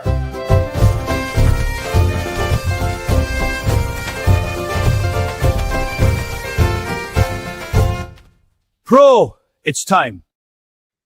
You can tell we spent a lot of time on that one. All right, here we go, folks. First bite of haggis. Well, you have to describe the aroma. You have to give us the whole sensory experience. Well, texture-wise, it's kind of like refried beans. Yeah, but where is it going to hit you on your palate? I want to know. It smells like potted meat. Apparently, there's lamb's hearts in this. Packing protons. This is for you, buddy. Okay. All right, here we go. Lauren, you look. All right.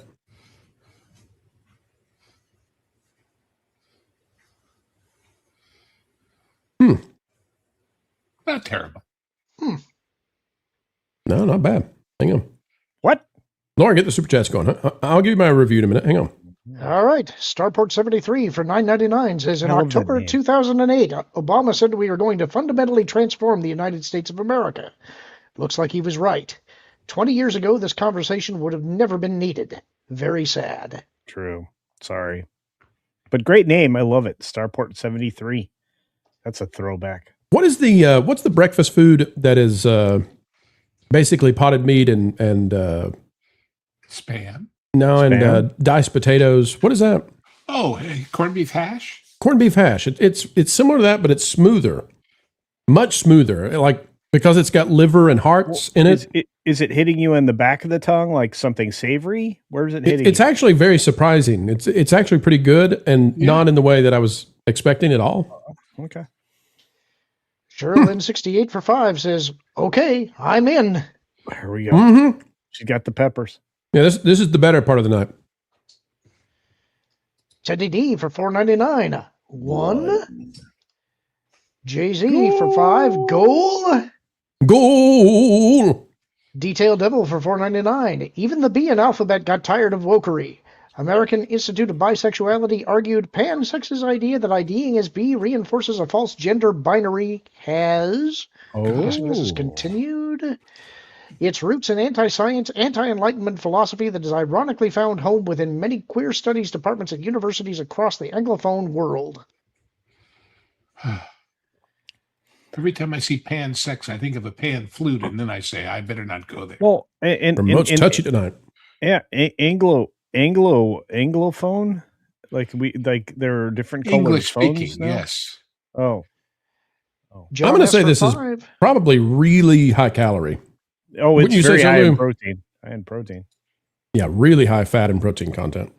Yeah, it's probably really good for you. Maybe this one's the one that's got the barley instead of the oats. So you should probably go lift some weights. Here we go. John S. for 5. Goal. Ghost peppers. Shouldn't we have painted your face blue, a la Mel Gibson? Yeah, how come we don't have blue and white face paint? You know, I didn't think about that. That would have been a great idea. Yeah. Pain tomorrow to get it off, though, in time for the next pro show. That'll be fine. Go down to the bottom, see what's down there. That's always the best place to go. To Neil the 10th for 5. I'm so glad you Lou. did Michael Scott me on that one. I believe they were paid with a song and a hearty handshake. Problem is, the song that coach received was Make Me Bad by Korn. Oh, no. Okay, I found the liver. Oh. Mhm. Eureka! You found it.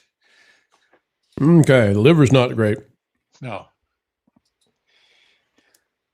Did you get to the lungs yet? Shut up, you.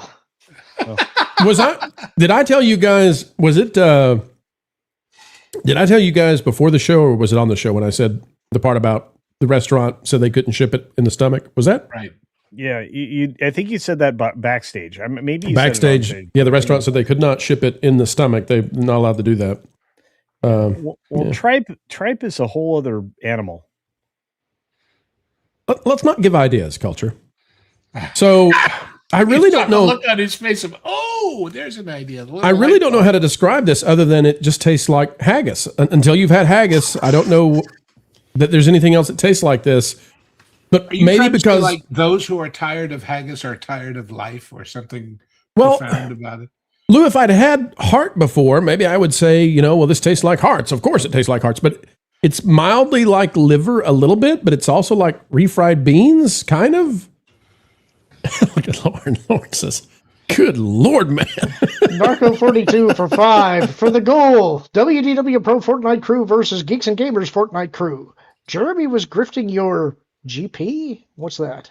My GP on his CobraCast stream. My Ghost Pepper? Oh, is Yeah, he trying to get people over to make me the Ghost Pepper? Sure, yeah, you hit the goal. Yeah. On his CobraCast stream on the peppers. Thanks, Jeremy. For what it's worth, Pro, I think you fulfilled the requirement to taste it and eat it. Yeah, You don't have to eat it all. Listen, I'm trying to be a good guy here. I'm trying to fulfill. I mean, Packing spent $300. He didn't want to see me take one bite. Not only that, it cost you $300 to get it here, didn't it? Not quite 300. Okay, it was a lot. It wasn't cheap to get haggis. You should How have did had they ship your that, by mead the with way? it rather than the matcha. That would have been more Celtic or something. I don't Oh, know. that's true. At least Lauren, it's it was- not ballot.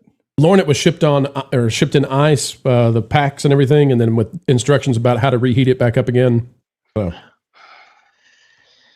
Yeah, Kuru Kangaroo. At least it's not ballot. Somebody well, when said you in the when you chat. find the liver though, it's pungent. Well, I mean, it's rich. You get a lot of rich nutrients there. I would listen, like once a year. This is fine. This is actually pretty good. It's cleansing. It's once a year. This is a good food to have. The liver is Tell us cleansing. that tomorrow.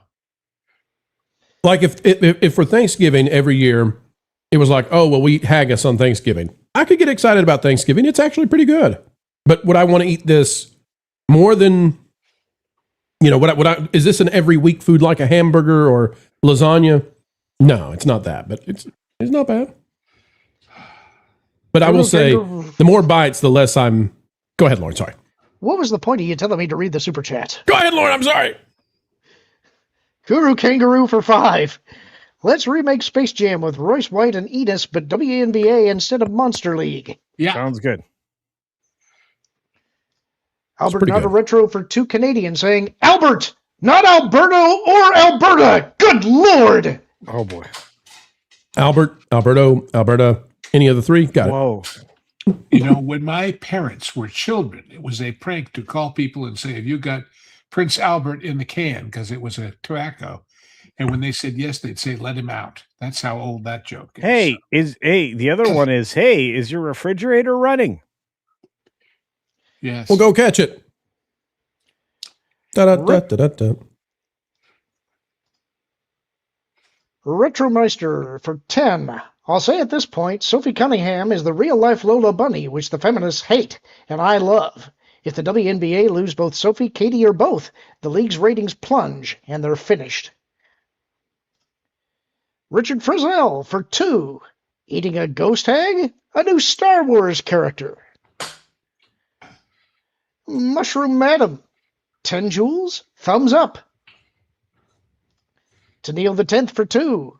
Poor Pro's third course will be a bucket of pisco sour. Oh, now that's good. Not after the ghost pepper. K.A. Noel's 13 for 2. Did Culture Casino grow those peppers, and are they organic? You've muted everybody, Lauren. Everybody, you've muted every single person. Go ahead, Culture. I would have, if I had known in advance, I would have definitely made sure that we had flowering pepper plants and made them for Pro. But at the same time, they would also be organic, because organic is the only way to grow. It's the only way I grow. You're organic? An organic mechanic. 100%. It's just a sweet ghost pepper from Culture's greenhouse. That's true. Oh. That's true. Pro. Yo. On Novocaine. Remember, Young Guns, did you see the size of that chicken? Oh, boy. That service dog, a member for 20 months. Congratulations. Awesome. Be glad it's not a Carolina Reaper. That's right. The capsaicin level on that is woo-hoo. The Scoville. Hello, hello. Yeah. Who gave Culture the power to read these? What's going on here? It's working better. Let him go with it. Okay. Packing Protons for 5 says, not feeling like yourself? Have you had a Marv's bar lately? Marv bar. Marv's bar. I saw the tweet, Packing. I saw it. That's good. He had it as the icon too, by the way. Teddy D, otherwise known as Fitty D, for 5, saying, Pro, you crazy. Ghost pepper. That's right. By the way, the last segment, I really needed to rub my eye, and I thought, oh man, don't do it. Don't do that. Don't do it. You've touched the ghost peppers. You don't know what's going to happen. I'm actually going to have a whole show segment called Don't Do That. Hey, it's blah, blah, blah, blah, blah. It's 4-5 saying, Pro, just think how good this will be for your colon health. You'll find out tomorrow. Colon blow. You remember those commercials from Saturday Night Live? Colon blow. Don't ever say that again. Haggisoscopy? John's 9652 for 5 saying, I watch Gen X Jono for the memories and vids of millennials trying to do Everclear. I expect similar results tonight. Well, yeah. Lou, you're right. If it's not warm, it's not. It loses its luster. Yeah. And J7 for 5 says, how much do you get to review the book series I suggested? How much to get you review the book series? Yeah. Well, you got to understand, if we were to sit down and review a book series, that is a huge amount of hours that we would have to put in to do a legitimate review. Lauren, you up for that? We'll talk about it. How long the series? How many books in this series? 17. No. Packing Protons for 2 says short people live longer. Yeah, but they don't enjoy it. That's not true. Unless they pick on big people, and then they don't live very long at all. Hey, look, the only person I fear is real life fake Asian wizard. Anyway, Snarky, Distinct Fudge Dora for 5 says, Pro has let us watch for at least 5 minutes before relief. Pro's Dumper El Fuego. Wait a minute. We're adding new criteria to this. Not only do I have to eat the ghost pepper, but I have to not drink milk for 5 minutes. I didn't agree to that. I didn't agree to that. I could listen. We can do that as a future thing, but we'll see. Let me see how hot it is first. Douglas Nut for 5 Pro says, with Disney's track record, how soon will Disco Yeti be revived, and how long will he evade disco mode? So I think they'll do this when they releasing the Encanto Land, and I think that'll come out in 2 years, maybe by the end of 2027, probably 2028. And then I think it'll take them a year to do the Yeti. So we're 2029-ish, 2030. Will the Yeti tell us it's like a little bee and floats around Well- and collects? Like a little bee. Well, if they take Bob Gurr's suggestion, they will cut the entire framework out and they remove the foundation issue that exists, which is why that thing's not running properly. And they will go to a marionette mode style creation for the Yeti. And it'll require way less thrust than the hydraulic thrust that they require currently. Yep. So quiet. 9086 Kid for 5 says, thinking of ghost peppers, did any of you try the ghost pepper ice cream that BJ's came out with a few years ago? I had a challenge with a family member to do that, and I need to reach back to that family member. We love you, culture. Just for the future. That's Ben and Jerry's. Yeah. Gonna put the shades back on now. I've had enough. What? BJ's? Yep. That's good. We're good. What? Jay says, I'm 6'3" for 5. Hey, congratulations. I had a jalapeno flourless chocolate cake one time that was pretty good. Actually. Xylophite for 5 says, we're getting the band back together. It's a mission from God. We're on a mission from God. That's right. I want to go back to this one real quick. That's basically 2 culture casinos. John S. for 5. We had the band back and they screwed the pooch. The lightning has escaped the bottle. He's going to get his platform shoes. Albertus Magnus for $1.99. What? No Jar Jar? John S. for another 5. Compared to the OGs, this is the backup singers saying they want a farewell tour. It is so difficult not to extend my middle finger towards Lauren right now. I'd have to look down to see it. KB Hugs for $1.99. Vader or Old Republic with the right riders? With the right riders, Vader. No, but that would be. You don't want that. I keep telling people. Everybody thinks they want that. You don't want that. But with the right riders who understood what you're saying. Who are they? Where are these right riders you speak of? That is a concept I am not familiar with. We haven't seen those in a long time. I do not think you mean what it thinks it means, or whatever the line That's is. a concept I haven't heard of in a long, long time. Where are you going to find a KB Hugs store? Archer Merchant for 5. Had to sign off, but extreme hypothetical. What if the NBA Board of Owners doesn't authorize Iger's purchase? Is that maybe where Kushner comes in? And I thought I heard something about one of the sisters not approving of the sale. Jeannie Buss is yes. super whiny, but I don't know that means anything. I will say this. I got to meet Archer Merchant in person. Amazing dude. Just a wonderful human being. Loved every moment of spending time with Archer. It's a good time.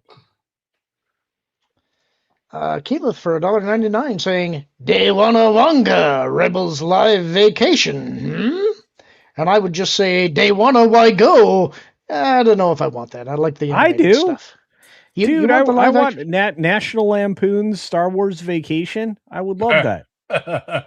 Okay. As long as you get Christy Brinkley driving by in a Corvette Star Speeder or something. No, some kind of Corellian, like land speeder. I would like that. That'd be fun. Shad Admiral Thrawn for 5 saying, Lauren, I'm interested in season 2, regardless of writing. I love Lars as Thrawn. Hopefully he gets some good moments and looks cool. I mean, I have mixed feelings about this because I like Lars. I felt they kind of did him dirty. They gave him a bad script and he wasn't in shape for the first season. I did see somebody in the chat saying that he does look trimmer for season 2, and I thought that he did as well. So he looks fine. He's got the right voice. It's still going to come down to the writing. It's all going to be about the writing. And it's still going to be immature baloney sausage, doing cartwheels in space kind of craptasticness that we've come to expect from this series. Last night we were covering Thrawn on the Lord and the Apollo show, and one of the things that we did come up with is that if you did want to fix this, if you were serious about trying to fix this, because somebody asked, are Luke, Han, and Leia going to have a cameo? And I said no. But it's like, okay, here's what you do. You throw the B team at Thrawn, and they lose. You defeat them at the end of season 2. Then you got a movie. Then you go to the movie. Then you bring in the A team, and then you do a more faithful. Maybe, but when look, just based on what I saw while it was at D23 and the area they set up for Star Wars, they can't get out of their own way for their failures. They gave you Rod of the Hutt, as a thing to stand in front of to get your picture taken. They had a bunch of black mannequins dressed up in the costuming for this terrible season of season 2 of this whatever Ahsoka craptasticness is going to be. I like I said, the video imagery that they showed during the preview trailer or whatever you want to call it, which I think you guys probably saw live on the tube. I'm just going to say it was unimpressive. And it nothing feels like Star Wars anymore. I mean, Lucasfilm has lost touch with it. The closest that they got to it were the micro animatronics that they were using for those little alien, mechanic guys, whatever they're called. You talking about the pit droids? Yeah, no. The little like hairy things. Boba Fricks or whatever they are. Yeah, the Frick guys. Yeah, right. The Babu Frick. Gotcha. Okay. Yeah. So they had like all the linear actuators and everything that they had to go along with those characters. And by the way, there were many of them spread throughout. I'm going to have to show Pro the stuff so he decides what he wants to show. But I'm just going to tell you that that particular stuff is very exciting because it shows what can be done with puppeteering and animatronics. But that was the closest thing to Star Wars because of the models and because of those creatures that I've felt in a long time. Nothing else there, including the standalone walk around little baby Yoda thing that they had. Not good. All right. Pro, how many of these do you want to do, or do you want to go to the next story? Or do you want me to shut up? We're going to do one more. Read this one for me, Lauren, and then we're going to hit the next story, and then Ghost Pepper's on the way after that. By the way, folks, we've also got the Hollywood backlot with Lou and you after the show today. 20 minutes. John S. for 5 saying, I think that maybe OG fans would tune in to a story about what happened to Mace Windu after the turning of Anakin. Other than that, slim pickings. And I agree. I'd actually like to see that story because I used to say, no, I didn't think that Mace survived the fall from the window, but I've changed my mind. I actually think that is a story that would be fun to see. And Sam loves the character. He believes he's alive, so do it. Why not? Whitwer is good for his job, and Sam is good for his job. And I mean, there's like a handful of people that I still buy as like who they're supposed to be, but that's it. It's like this little tiny list of people. So agree. Before we do the final story, I just want people to know what my strategy has been. The reason I'm eating the haggis, which tastes like potted meat, is Lou. You're right. I think it's wise. It could be. This could go badly, but I think having the haggis as a landing spot, considering that I haven't had much to eat today, I think having the haggis as a landing spot for the pepper will be protective. What? Do you know how you load a cannon? Oh no. The wadding. giving that cannon some wadding. Oh boy. I can't cut to the next segment. I got to swallow this haggis. Culture, tell us again what the name of the ice cream company was. Has a cannon, doesn't it? One of our BJ's. contributor video. Oh, you did it. All right, here we go, folks. Last story, super chats on the other side, and the ghost pepper, and of course, Lauren will need to read those super chats because I will not be able to speak. I can guarantee you, I will not be able to speak.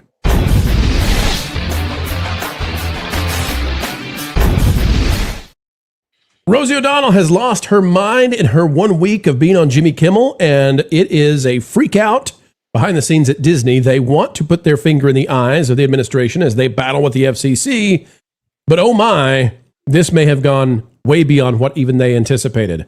This is being posted by Dom Luker. It says, Rosie O'Donnell went on Jimmy Kimmel Live and mocked President Trump for dodging an attempt to delete him by a different country.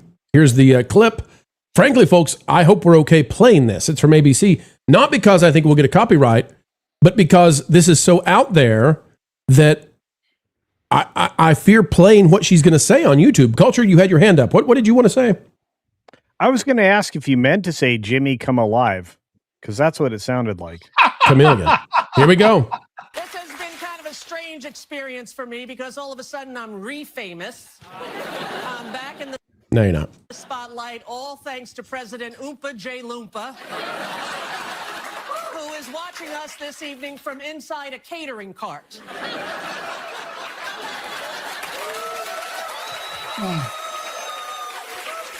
You know, I couldn't have done it without you, sweetie. You brought me back, just like you did with fascism and the measles. So there you go. Rosie mocking the fact that when a certain country in the Middle East tried to delete the president of the United States, that they used an ingenious way to make sure they could not do so. Rosie mocking that on ABC's primetime network. However, it does seem that Disney has tried to hit the brakes at least a little bit because Kathy Griffin is unhappy that Disney did not let her go on the show with Rosie while Jimmy Kimmel is out. Here is the beheaded one. I'm just going to come out and say it. Are you ready? It's embarrassing to say, but I have to tell you guys because we're friends. My feelings are really hurt that I was not invited to go on Rosie's week of the Jimmy Kimmel show. And I thought, well, she's the guest host. She may have no say in it. And to this day, I don't know if she has any say in it. As far as I know, she could or could not. How would I know, right? I started getting more correspondence and just friends calling me. That's enough. That's enough. We don't have to watch it. She might get a head out on the screen. But the always all about her, isn't it? Yes, but I will guarantee you that if Rosie O'Donnell could get her on the show, she would be on the show. So Disney has to be the one who's saying, no, this is too far even for us. That Park Place is reporting on this, and this is a big, big deal, folks. You need to know about it. Rosie O'Donnell melts down over Barry Weiss. That's the lady who runs CBS News now, and she's a centrist, over Barry Weiss and Paramount's CNN plans. Pay attention to this because the headline doesn't tell you just how far out there she goes in the same week that she's hosting the Jimmy Kimmel Show and that Disney wants to give her a role on The View for next season. Rosie O'Donnell, allegedly, is apparently very concerned about ideological bias in American media. The comedian who is spending this week guest hosting Jimmy Kimmel Live on ABC unloaded on Paramount CEO David Ellison and CBS News editor-in-chief Barry Weiss during an interview with Variety, warning that the Ellisons gaining control of CNN would supposedly represent a dangerous consolidation of conservative influence over American media. But it's the word she used for this, hang tight, says the problem with O'Donnell's narrative is that Barry Weiss is a particularly bizarre person to cast as some kind of MAGA conservative operative. Weiss has described herself as a centrist or even center-left, supported Democratic presidential candidates Hillary Clinton and Joe Biden, supports same-sex, is pro-choice, spent years publicly criticizing Trump. But that doesn't matter because Rosie O'Donnell doesn't think she's far left enough. This is just like what they did with J.K. Rowling. Scroll down and I'll give you what O'Donnell had to say about the situation. The former The View personality, who Disney may put back on The View again, compared the prospect of Ellison controlling CNN and Barry Weiss to Fox News essentially taking over the American news business. She called the situation tragic. She then turned her attention to Weiss and the changes at CBS News. Rosie O'Donnell blamed Barry Weiss for what she sees as the destruction of 60 Minutes and declared of the CBS News editor-in-chief, I don't know how she can live with herself. And then she called Barry Weiss, who is a not on the right kind of person, And a nice Yahtzee. girl. Right. A Yahtzee. Why did she steal little Jimmy Dickens' wardrobe? Lou, let me go to you first on this. Rosie's got her week on Jimmy Kimmel, and she is making as many enemies as fast as she can. In this case, she's going after the Ellisons and Barry Weiss and calling people she disagrees with Yahtzees. Yeah. Well, that's her shtick. That's what they all do.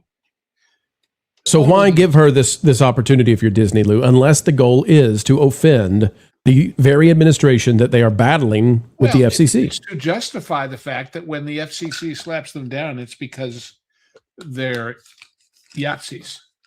Oh, is that going to be in the official paperwork of the FCC that? Well, no. That's what Disney will say is the excuse. Not that they were not presenting news, not that they were not having guests. And they admitted, by the way, I don't know if you saw, I forget who covered this. They admitted that they hadn't been as inclusive in their guest choices for The View as they should have been. Right. Well, I saw that. Culture, go to you on this one. Rosie is in for the week, and she is already. Well, I don't know if Disney wants her to do this or not. I mean, surely they lose right. They must. But Culture, I don't think this works out very well for them, and I think shareholders should be quite frustrated.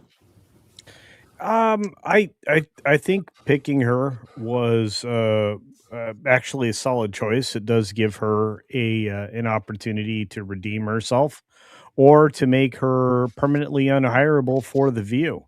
Yeah, and again, this is her audition for The View. Exactly. Yeah, that's a great point. And I look at it, and I'm like, well, I mean, I don't see her doing well for The View. If she does go back on there. And again, she was excused from The View for after both of her stints in favor of others to come in and replace her. This is something that The View used to do regularly, is replace people on the show. They've needed some major rotation. And ever since Baba Wawa went away, they really haven't replaced the people that they should have, like Whoopi Goldberg and others. And I think that, they try to fancy themselves journalists, and the only person who had any legitimate credentials as a journalist passed away long ago and is no longer there. Everybody else is a talking head who has a political ideology, and so Rosie would certainly fit in with them, but I think it would be in such a negative way that it would drive the 2.3 million people that may watch that show during the course of any given week away, maybe by half. I really think she's a ratings deterrent, and we'll find out next week after we get some of the first initial numbers for her. See, my prediction is that it'll go up because people are going to tune in to see just what a train wreck this is. I don't think it's good, but I think it's like Honey Boo Boo status. I think Rosie O'Donnell is the Honey Boo Boo right now of late night. Lou, if we look at this, this is what, the whole Hollywood business now is under war of politics in every direction. You've got Disney fighting the FCC and trying to claim that The View is legitimate news. They're fighting, with Rosie attacking the Trump administration every night. They did this just to make the Trump administration mad. At the same time, you've got Paramount, which seems to be trying to do a buyout that would be less than Disney buying Fox. And the state of California is doing everything they can to stop them. Rosie for Disney is then going out and mocking Paramount, the Ellisons, and Barry Weiss, and calling them Yahtzees. And meanwhile, Paramount is got to be saying to themselves, who's going to come help us? Because California is determined to they can't bankrupt us, but they're going to make it as painful and awful and terrible as it can be, and actually really damage the entire company and maybe even the box office. Well, and I know that Culture and I are going to discuss this in more detail at the next hour. Sure. But all the theater chains, the DGA, IATSE, everybody is saying solve this damn thing.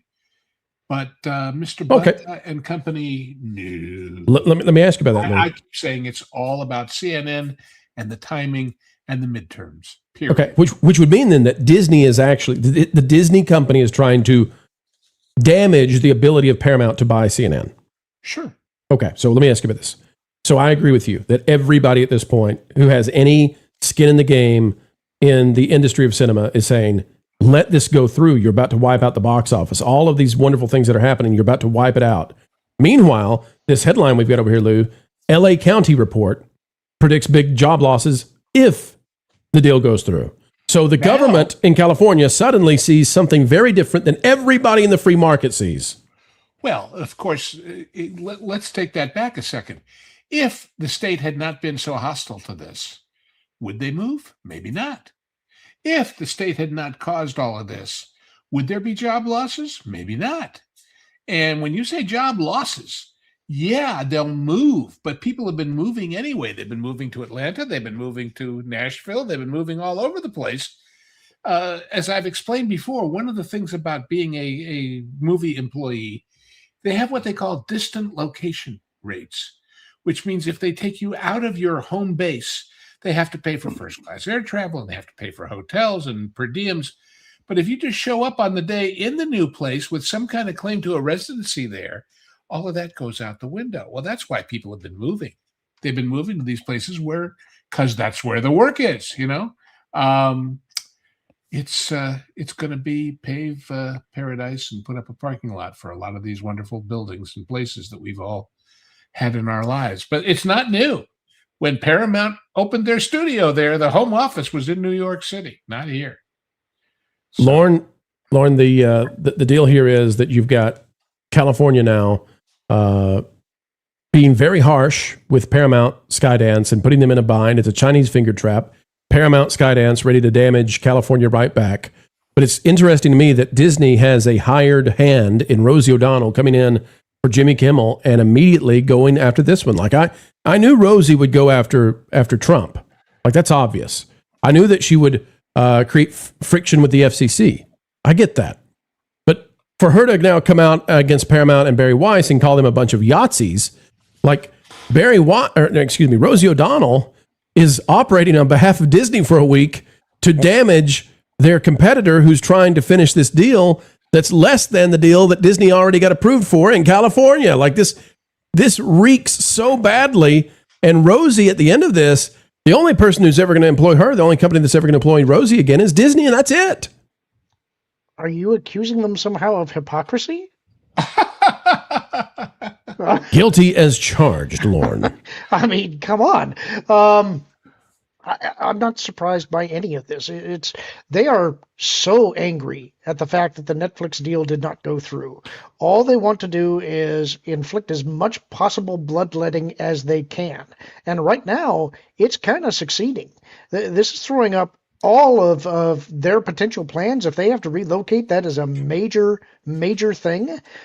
I don't think they're really paying attention to the fact that Hollywood is in dire, dire trouble at this point. And that's why the theater chains and even the California governor are kind of backpedaling and saying, we need to settle this thing, because they recognize that if they collapse the entire state of California, that's going to end up at their doorstep. Their reputations will be done. Well, let me ask Lou about this as the final word. Lou, how does this go down now? You've been watching this. You've been paying attention. The Ellisons will win. The state of California will lose. The business will move.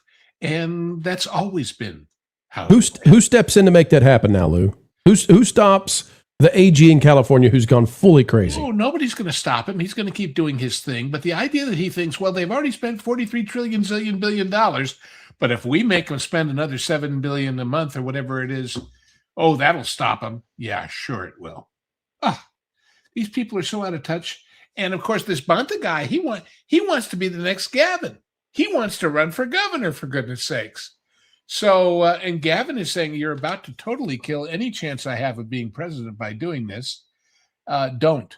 And he's saying, well, yeah, but you're yesterday's horse. It's my turn now. Right. We in California, we want AOC anyway. Go Lou, I said I'd give you the final word. I saw Culture wanting to get in, though. I don't want to stop Culture from having a chance. I missed that street. Culture, do you have anything you want to add?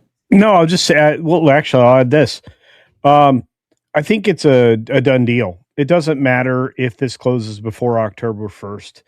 There's no reason for Paramount or any of the studios they control at the end of all of this for them to stick around in California. I think you're going to see production move to Tennessee, Georgia, and Florida before you see anybody decide to move anywhere else. The only other location they've mentioned is Austin, which I think is a disaster if they do. But beyond that, why would you stay in the state of California where it costs more for everything? And that includes the labor because of the unions. It includes the taxes. It includes the gas. It includes the food. It includes everything. Why your would dry you stay cleaner, in your California? dog walker, your everybody is more expensive. They have to be because they just want to survive there. Yep. Guys, I'm always looking for the silver lining. You know that. No. They call me Silver Lining Pro. I'm always looking Right for now the they grass. call you Haggis Lining Pro, but that's Haggis another story. The grass is always greener, right? And so in this situation, I'd like to find that little glimmer, that ray of hope. Lauren, do you know what it is? Tell me. At least this is still too crazy for Disney. Yeah. At least this. I guess you found it. There you go. We found the line. It wasn't easy. By the way, you know what she and Rosie have in common. If God forbid the you-know-who's over there had actually terminated our fearless leader in that plot against his airplane, they would be the first to cheer. No. They would. They would. I agree. Lauren, final thought. I was just going to say, at least they had the good sense not to put her on, and you did. I'm sorry. I'm sorry, Lauren.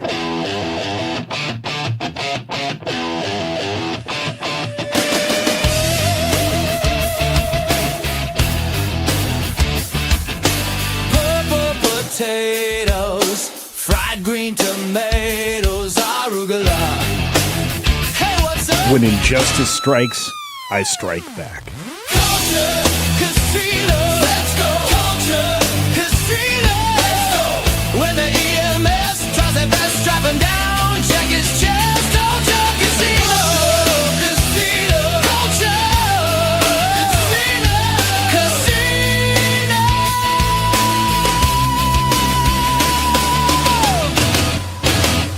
Culture, casino. Let's go, let's go. Culture, culture, casino.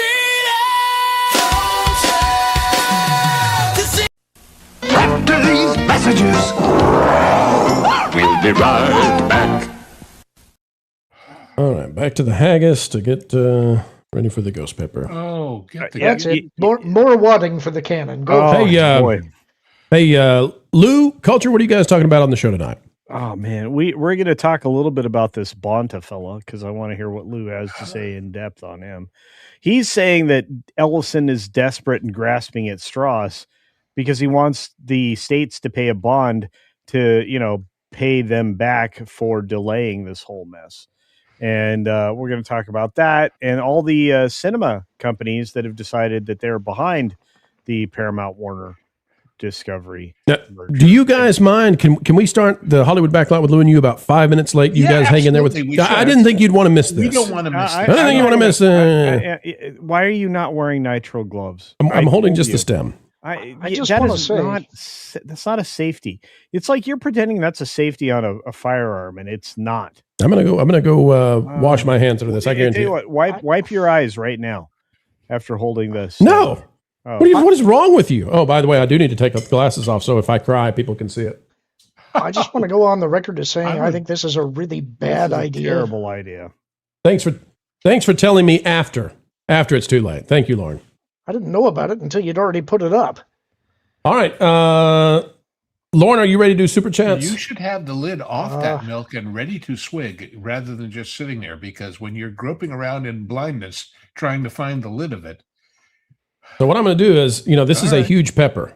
Just to give people an idea. I mean, this is a huge pepper. Thing. No, I'm not going to. That'd be crazy. Wait. Don't do it yet. I want to do one of these super chats first. Well, hang on. Let me open the milk. Yeah, open it, please. J7 for 5 saying, just for fun and humor, don't eat it, pro. It's a trap. It's a trap. So I've got the matcha, but I actually think the matcha could make me sick. I think the flavor of matcha with this kind of heat could make me not feel very well. So I've got the. Okay. Whole milk.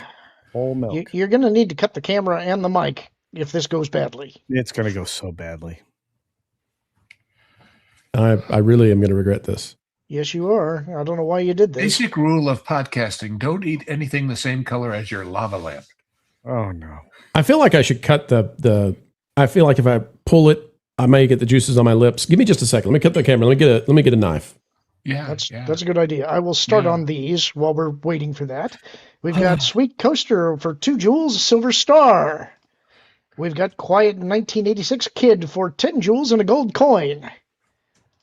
We've got John S. for 5 saying, Culture, dancing as a bear? Didn't know your content was adult. It is. A dancing bear. That's right. We've got Snarky to Stink Fudgedora for 5 saying, I stunk up the Pro logo in Lego. We'll send it to you, Pro. Oh, awesome. I love that. We've got 2 Penny Puppet who became a new YouTube member. Welcome to the Madhouse. Happy to have you here. We've got John S for 5 saying, looks like fried liver, and I eat that. Somebody typed a lot. We got J7 for 5 saying, Lorne, you Lorne. betrayed me. What? You wounded me. I'm not Jay-Z. I'm hurt. But I shall forgive you. Ooh, I can smell it now. I did All right. catch it correctly this time, Jay. Shush it. Here we go. So just so everybody can see the inside of the pepper, you can see I've taken off about a quarter of the pepper. Pro. All right. I can really smell that pepper. We're friends. And All right, here we go. 3, 2, 1. Oh, no. Ha! Yep, he's made an error. Oh, it's going to be hot. Uh-huh. It takes a moment or two. No, it won't. No, it won't. Oh, no. Yeah, I think. Oh, boy. Uh-huh. Oh, boy. Keep reading. Okay. Snarky distinct. Okay, yes, this is a different one. $5. Pro and Lego. Ask Gruck to do it Lego. The vid is great. So we are in the stage right now where I can say that this, if it was this hot, I would get worried. And I've done this before, so I know it's going to get a lot hotter. Yeah. Wow. You all right? We're going straight to the milk. Yeah. Holy crap. Yeah, that's convincing. Pro, whole milk. Holy crap. Whole milk. It's not even doing it.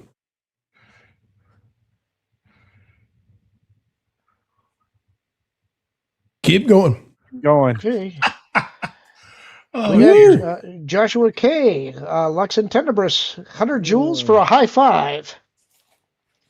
We got Chef Eddie for 5 saying, Pro, eat some haggis after the ghost pepper. The barley and suet will cut the heat of the pepper. That's actually not a bad idea. This is easily the hottest ghost pepper I've ever had. J7 for 5 saying, thank you, Culture, for saying it right. A true man of culture. True story. Easily the hottest. Oh, boy. Healeth for $4.99 saying, don't know if I can say it. Nope, can't. So no mouth play down there after ghost pepper. Trust me, bro, pro. I got you, dog. Easily the hottest. Wow. John S. Wow. for 5. I bought some natural arthritis cream with capsaicin in it, then accidentally rubbed my eye. No! Rest of the night was me crying in the tub. Yeah, no, don't do Wow. that. Yeah. Hold the milk in your mouth, kind of swish it around. Yeah, just give it a minute. You want to coat it. You want to coating. Not doing anything, guys. I'm being real with you. This is by far the hottest ghost pepper I've ever had. I do this for fun to some degree. Good Lord, it is like I'm being stung. You and I consumed some ghost pepper sauce in a one of the eateries that we were at. Oh yeah, this is easily it. I think it may be getting better now. This is insanely hot. I'm sorry, I really am. You're not going to eat any more of that thing, are you? He's not even close to done with it. It's still more pepper there. No. This is the great outdoors. It's like, he's not finished. He's not finished. Woo! There's more there. John S. for 2. Rolling Rider. I think he's got it. Let's see how long I can go without the milk. I mean, it is wow. Nope. Wow. No. Yeah. Wow, that's hot. John S. for 5. The fanfics of Beggar's Canyon and the Pitmaster meeting the Rancor for the first time had more heart than anything Disney has done. Oh, wow, that's true. Yep. Wow. Bro. As somebody who's a pepperhead. Yeah. And somebody who's eaten ghost peppers. Yeah. That is a mean ghost pepper. I mean, that is, I can go a minute without drinking milk. This is unbelievably hot. It looked ripe. It looked like perfectly ripe. So maybe I crunched a seed. I don't know, but it's really, really, really, really hot. Wait, is one or two of your teeth on fire? No, it's the back of my throat. The tongue I can handle. It's on the top of my mouth and it's in the back. but it's it's painful. It's really, really painful. I'll show people. Wow. Unbelievable. So you can see, I mean, I ate probably a third of that pepper. You had a big bite, yeah. And that is, usually it's not as bad. It's not as bad where I took the bite. I can't even imagine how hot that pepper must be. I'm good now. Okay, so I can do it. So Pro, to offset that for your sauce. Okay, so this is for everybody out there, including Chef Eddie, who will probably agree Holy with cow. me. Make sure you cut and slice those peppers, put them in a bowl, and then cover that with whole milk. And it will mute the capsaicin, and it will bring down the Scoville value and make it so that you get the flavor and not the burniness for your hot pepper sauce that I know you're going to make. So I'm good now. That is at least twice as hot as the usual ghost pepper. Kudos to the growers of that one. So it's still burning like crazy, but I can handle it. But at the beginning, that was really, really, really hot. In fact, I want to ship it to you guys and let you eat it. Lou, you want one of these little bad boys? Oh, hell yes. But I will do things with it. I won't just eat it raw that way. Wow. I'll cook it. You know me. I'll cook it. I'll make sauce out of it. Yeah, that's what I'll do. I'm good now. I can handle it now. So you want to take over reading the super chats? No, I do not. Wrap them up. Wrap them up. We got a show to do. I know. That's why I've been trying to get through them. John S. for 5. Hell, epic rap battles of history with Vader versus Funny Mustache Man was more entertaining.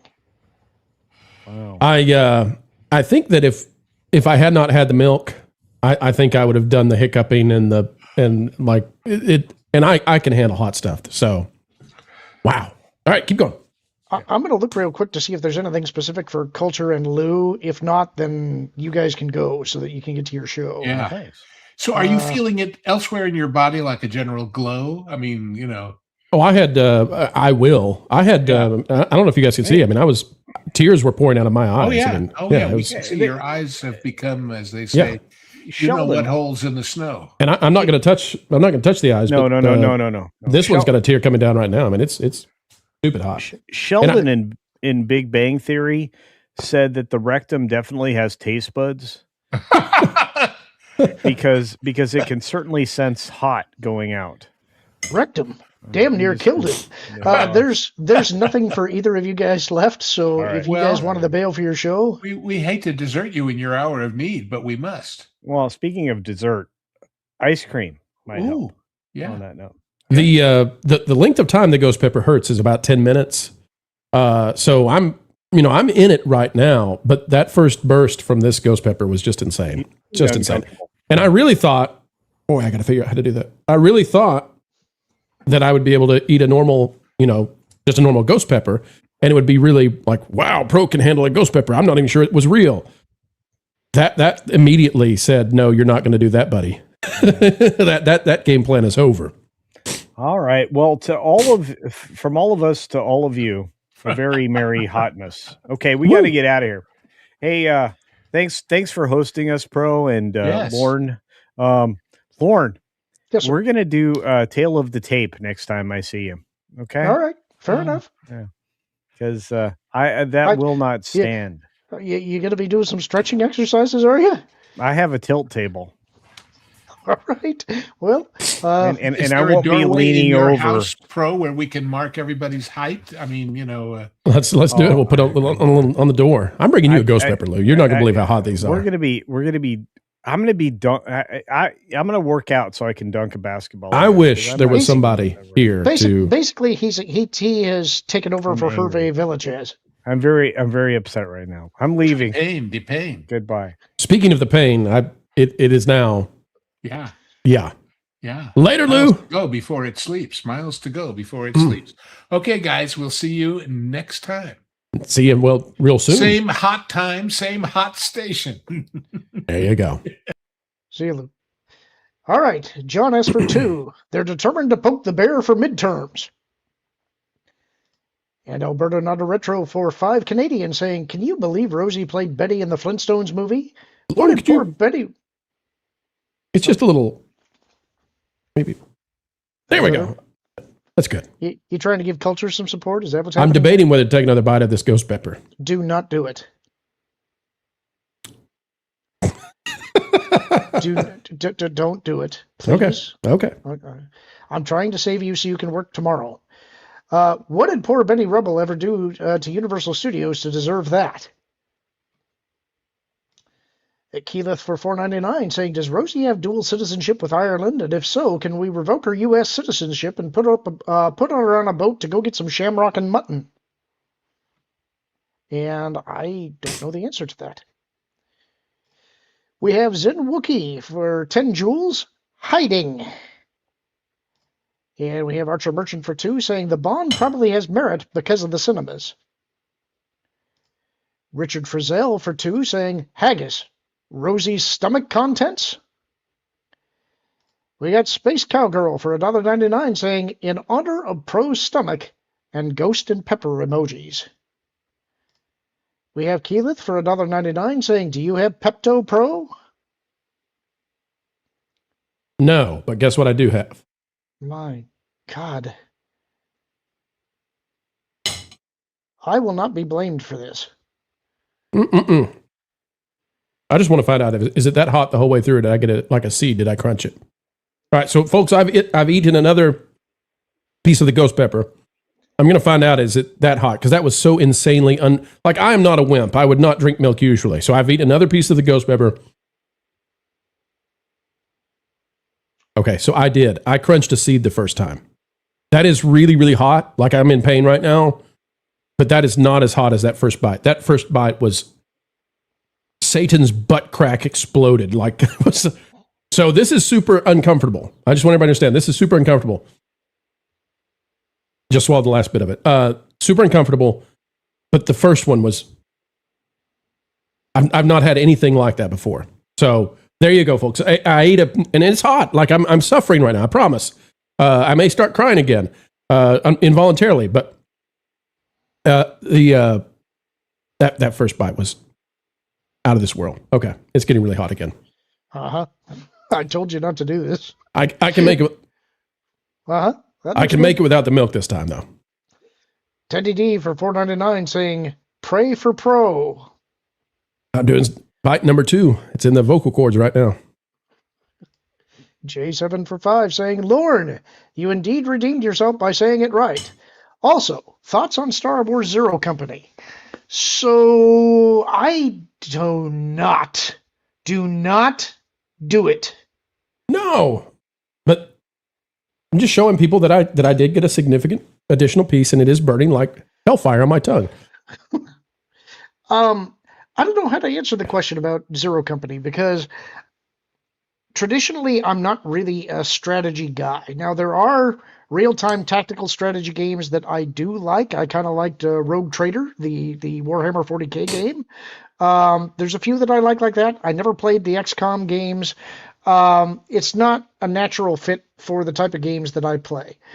I also heard some things that kind of put me off a little bit about the game, potentially about some involvement of, I think it was some Sweet Baby Inc. people. I'm not 100% sure on that. So, I don't know. I've heard good things about the people who have seen and played it. I may give it a look. I'm way more excited for Galactic Racer. You okay? Yeah, I'm good. Yeah, you sound it. Bite number 2. Yeah, you sure that was a seed? I'm making sure I give people listen. First time, I'm pretty sure I crunched a seed. I had to have milk. This time I'm in pain, but I'm not going to do the milk. Keep going. Space Cowgirl, $1.99, and Mouth and Eyes. Mouth and Eyes. Keyleth for $1.99. Milk, it may do a body good. LMAO, pray for Pro. Pray for Pro. God bless that man and his peppers. One Dirty Bird, 100 jewels, high five. TJ McAfee, our mod out there in the chat, 2 jewels for a silver star. Tom F., good to see you. Teddy D for $9.99 for some Pepto. For some Pepto, indeed. There could be only one, the Highlander himself for $5, saying, worst for me was a red Hungarian wax pepper. So bad I could do nothing but break out in hysterical laughter for 10 minutes. That's the this one, of all the ones to ever be the hottest. to be the one that you eat live thinking, oh, this won't be too bad. Striker X31, 6 joules for a chili. Hulk Smash 1986 GG, also 6 joules for a chili. I will say, even though I crunched a seed on the first one, I'm almost 100% sure this is still an insanely hot pepper. Keyleth for $4.99 saying nothing like eating a floral hornet, eh, Pro? Good luck tomorrow. It is. It is definitely a hornet. Tom for another 10 joules with a thumbs up. I guess that's encouragement. We got Mercenary X21 for 5 saying, oh, you're eating ghost peppers? For a minute there, I thought you were actually eating something spicy. I'm not joking. I usually feel nothing in my soul. I'll be happy to ship you one of these. And for an additional 2, I usually go for pure concentrated capsaicin. Pretty sure this is close to it. For another 2, the seeds taste like candy to me. Mercenary, you're going to make your way onto the show, and we'll both eat a ghost pepper together if you keep this up. Snarky Distinct Fudge Dora for 2. Great job, Pro. What a trooper. El Fuego. And we've got Edward Tanzer for 10 joules and a gold coin. We need a tissue in a minute. Oh. And J7 for 5. Oh, it's in my nose. Oh, no. Still curious about how much for the review. Let's just start with book 1. Okay. That's all I got right now. All right, we're at the end. We've made it to the end. Lauren, you want the rest of this thing? I do not. I'm good. Okay. Oh, the awful spicy burps. Is that it? Yeah, that's it. Aren't you glad you ate that haggis beforehand? Can I have is it okay now to have the milk? Yeah, I'm not stopping you. I thought you've been dumb this whole time for not doing it.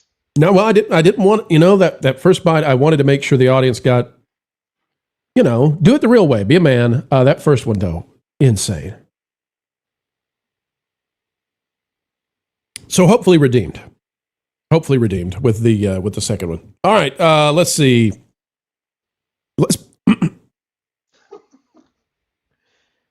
All right, let's see if we got some fun ones out there that are not super chats, Lauren, because this has been a fun night. Find one that's the Lauren. You go on the look. Find the one that's the meanest and nastiest to me for what I had to say. Okay, how much to put your junk in a beehive? All right, let's see. How's that? Does that work? Let's see.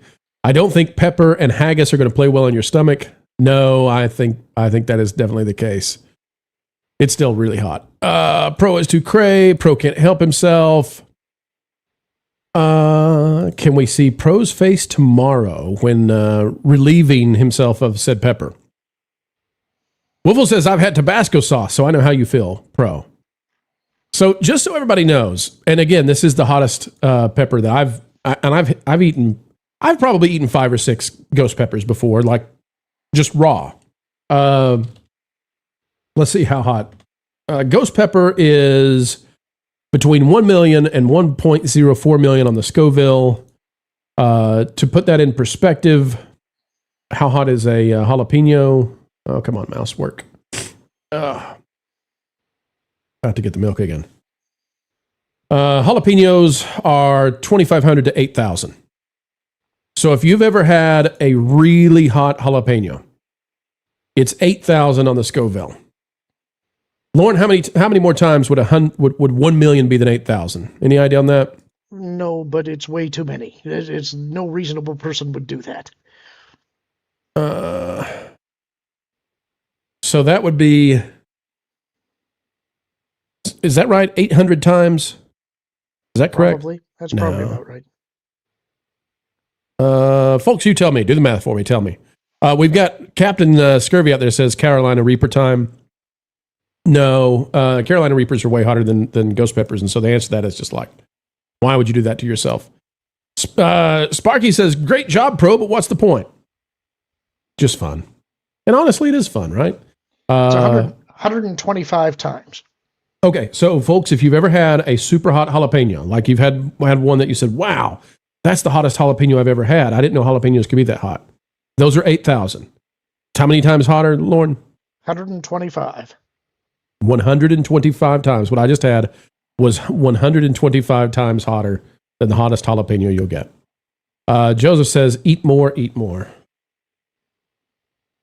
No. That's crazy. All right. That's Lauren looks. Okay. Folks, that's it for tonight. We're going to send you over to the Hollywood Backlot with Lou and you. Wait, the website is wrong. Jalapenos go up to 25,000. Okay. Well, if that's the case, then that would be what? 4, 8, 12, 16, 20, like how much hotter? If the hottest jalapeno goes to 25K. 40. So what I had was 40 times hotter than the hottest jalapeno you'll have. And that's the bottom. And I'm telling you right now, that pepper is stupidly hotter than most any ghost pepper I've had. All right, last one. J7 for 5. Pro, Lauren, fellow chat. I love you all and have a good night. Lauren, you now will have no complaints about being shaved. Is that right? Well, is that why you're doing this? No, but listen, I can't have you guys suffer and me get away scot-free without ever doing any of this kind of stuff. Oh, I don't think that you're up to the suffering level yet. We've watched a lot of really bad movies. You and me got to watch The Gate for packing. Yeah, but I thought that somebody said that is actually not a bad movie, from what I heard. I don't know. We'll find out. When are we doing that, Lauren? Is that the first week of September?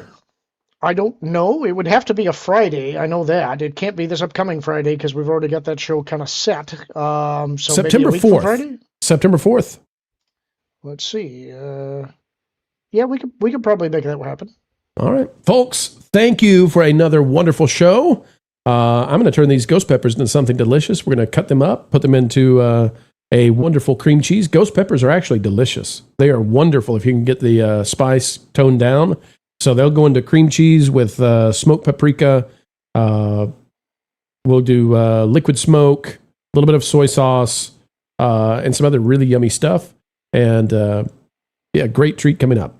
Lauren, we'll see you real soon. Lauren and Apollo tomorrow night. What you got? Not or 2 tomorrow nights from night. now. 2 nights. Yeah, from, two I'm nights sorry, from now. I'm pepper delirious.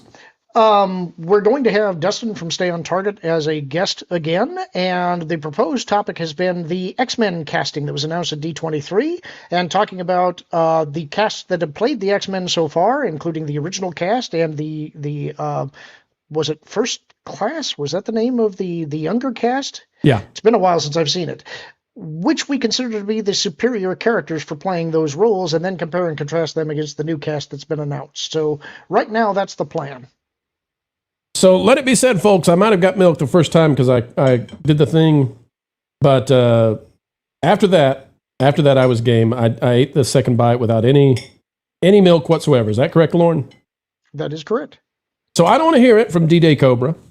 I don't want to hear it from Jay when they say, oh, Pro, you had to have your milk, right? You weenie.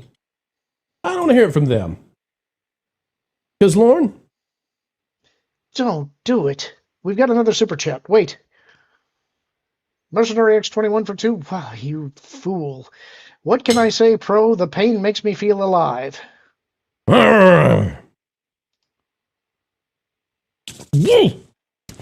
It's hot. That's... Wow.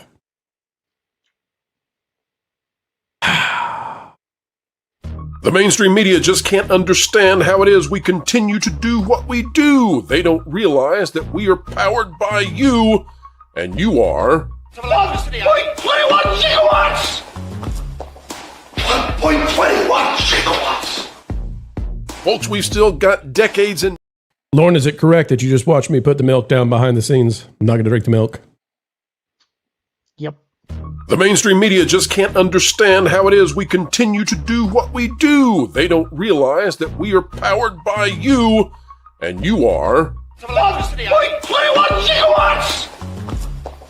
1.21 gigawatts! Folks, we've still got decades and decades left in the can. It drives the mainstream mad. Would it make you feel any better if you knew that what we're asking Matt here to do is a holy thing?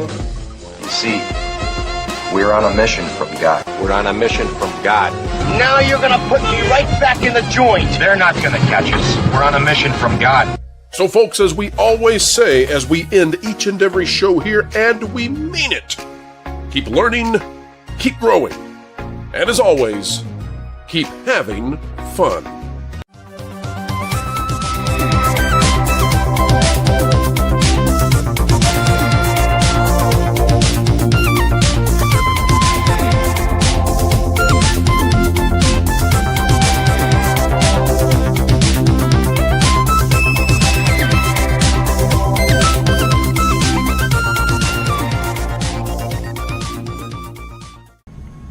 Every time they hit him, he stood back up again. So they hit him harder. Still, he got back to his feet. Standing man. Lauren, we should send them to the Hollywood Backlot with Lou and you now. Yep.